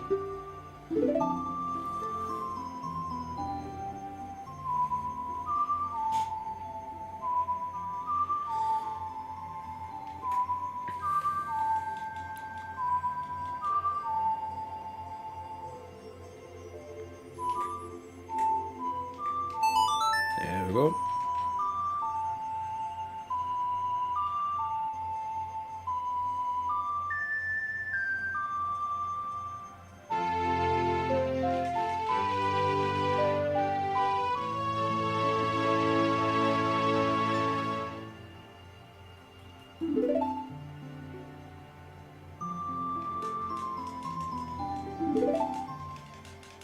And let's go to the next cutscene, and we are going out to the castle. And let's go to the Goron city.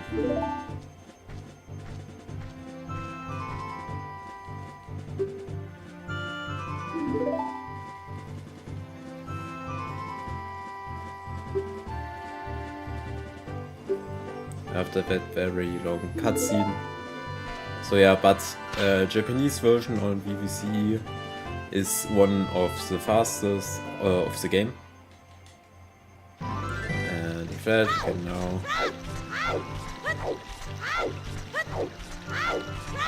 crossing this bridge and going to these steps, going up. And let's go to the Karon city, or Kokiri village first.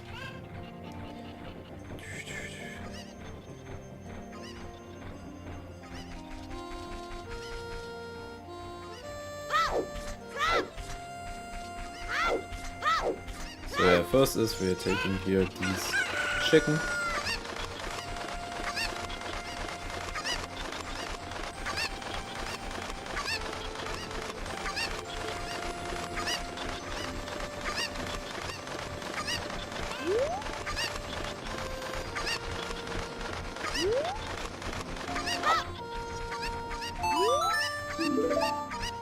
And collecting here 6 different chickens.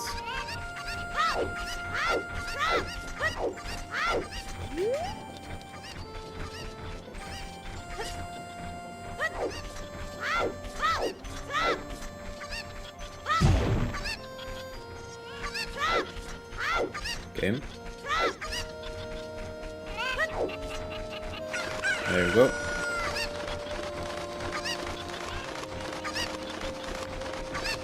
And let's go flying over these and collecting these chicken and these chicken.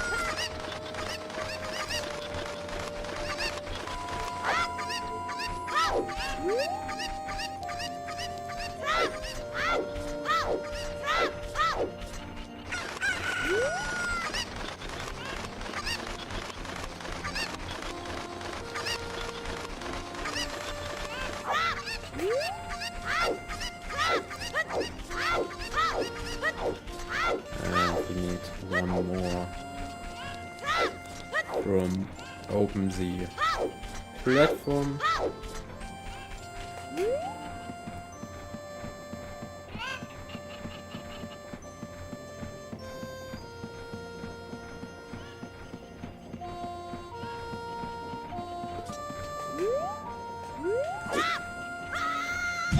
Okay, this was not good, but okay.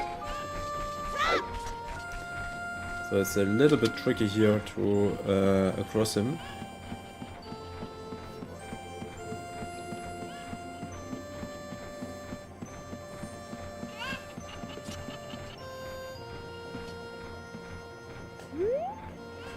Okay, give me a second. Okay, doesn't really function, that's okay.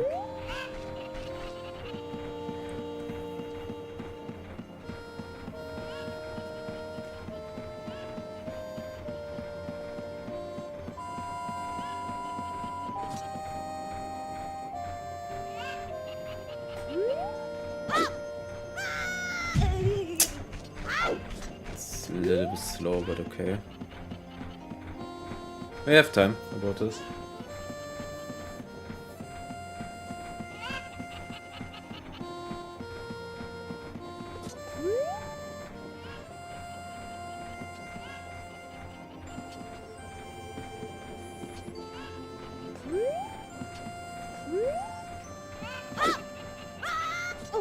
Ah, there we go. We have landing here because we're going here a little up and collecting these and these chickens.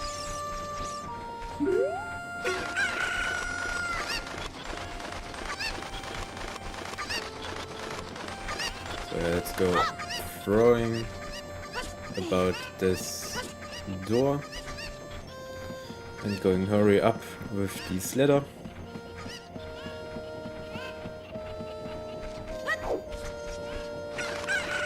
And collecting that chicken.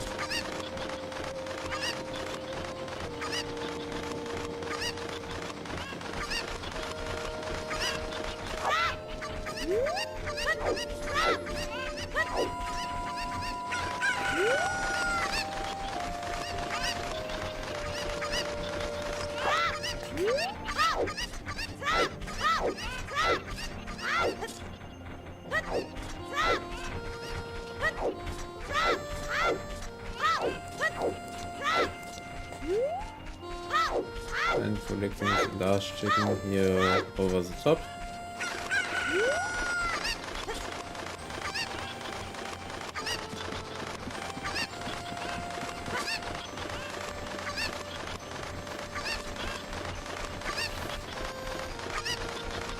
And we have now all chickens safe, and with that we become a bottle, sorry, not bottle. This is a bottle, not a bottle. And with that we can now straight up away to the ladder.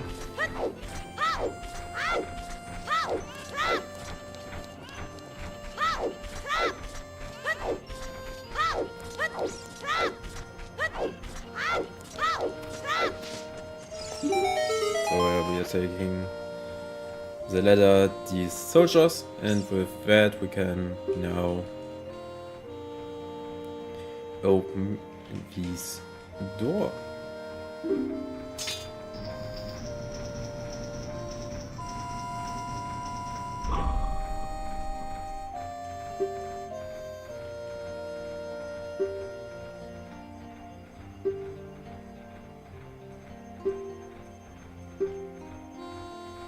So yeah, many cutscene skips or long letters to saying.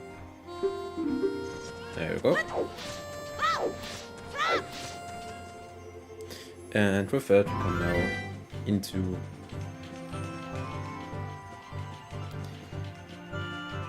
the next dungeon.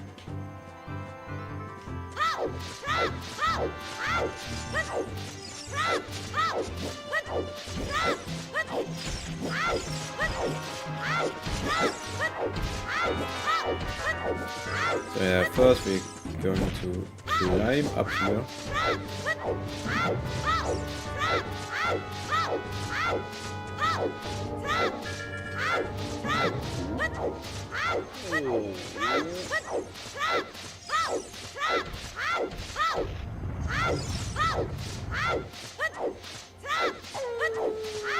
And with that we can go into the go-round side.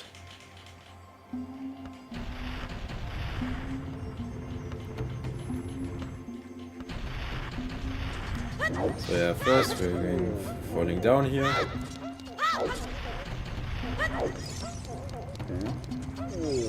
Oops. Wrong side.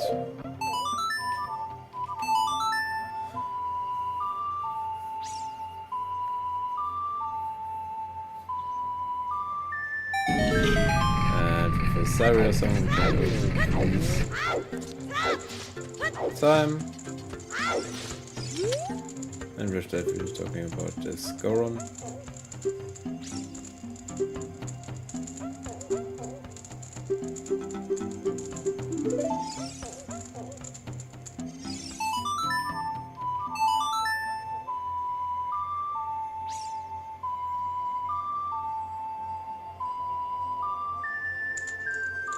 There we go.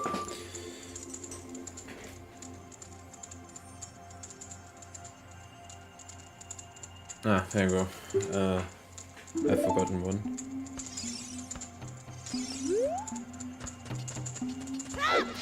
Okay, here we go. We was going to back. I've forgotten one. Not bad. We are going back here with the sticks. And what's that?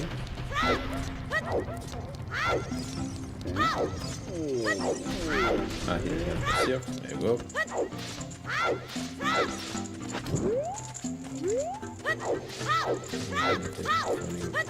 Back.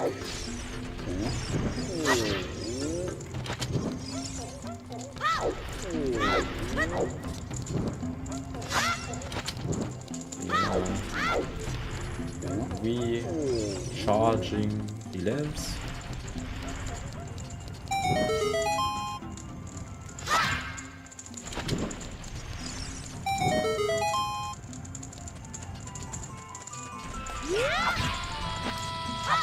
Okay, there we go. That's nice.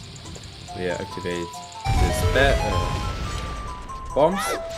And with that we can now across here and over back, talking an hour with this bird tutorial. There we go.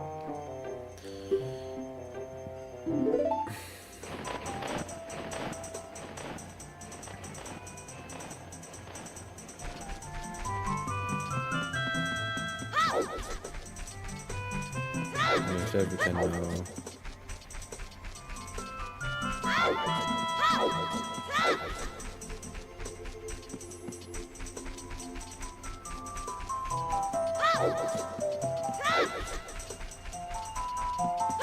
there we go.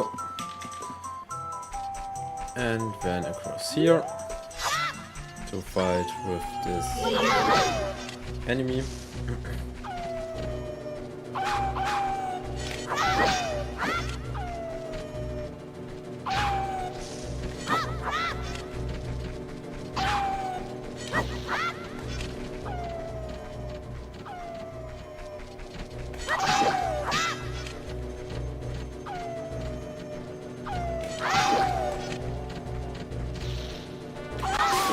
There we go.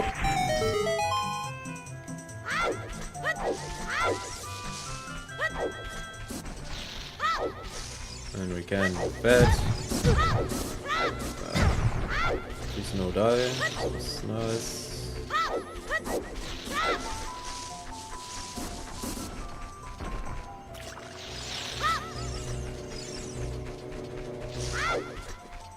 There you go, we're crossing these pipes.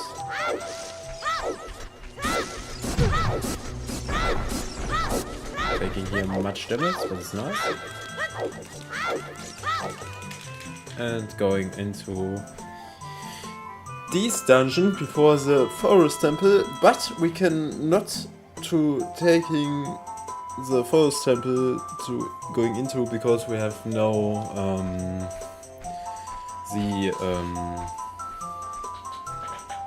enter slingshot.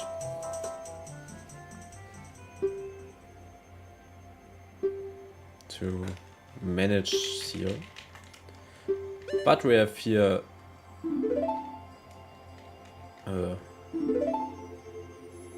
taken here Zarya with a Zarya song.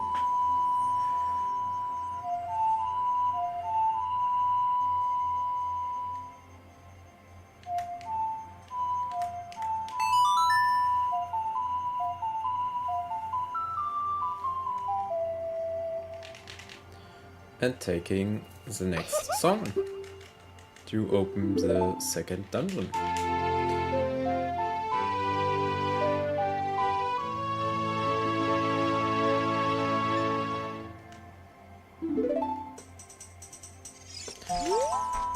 So yeah, with that we can now taking here damage. There we go. We are falling down and it's game over. So yeah, but it's nice we are going to save, going to back. And we are now beginning of the run, but we are going out. And we have here another cutscene with the next tutorial build.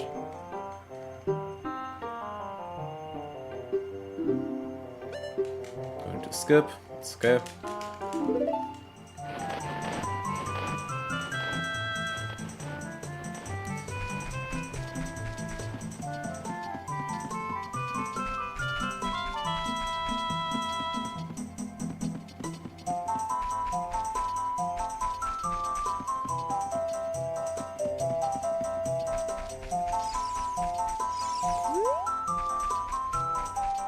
Oopsie, well.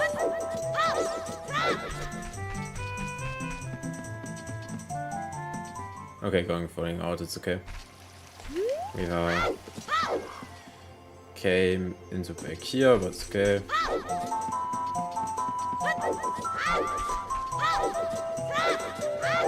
I'm going back into the Goron city.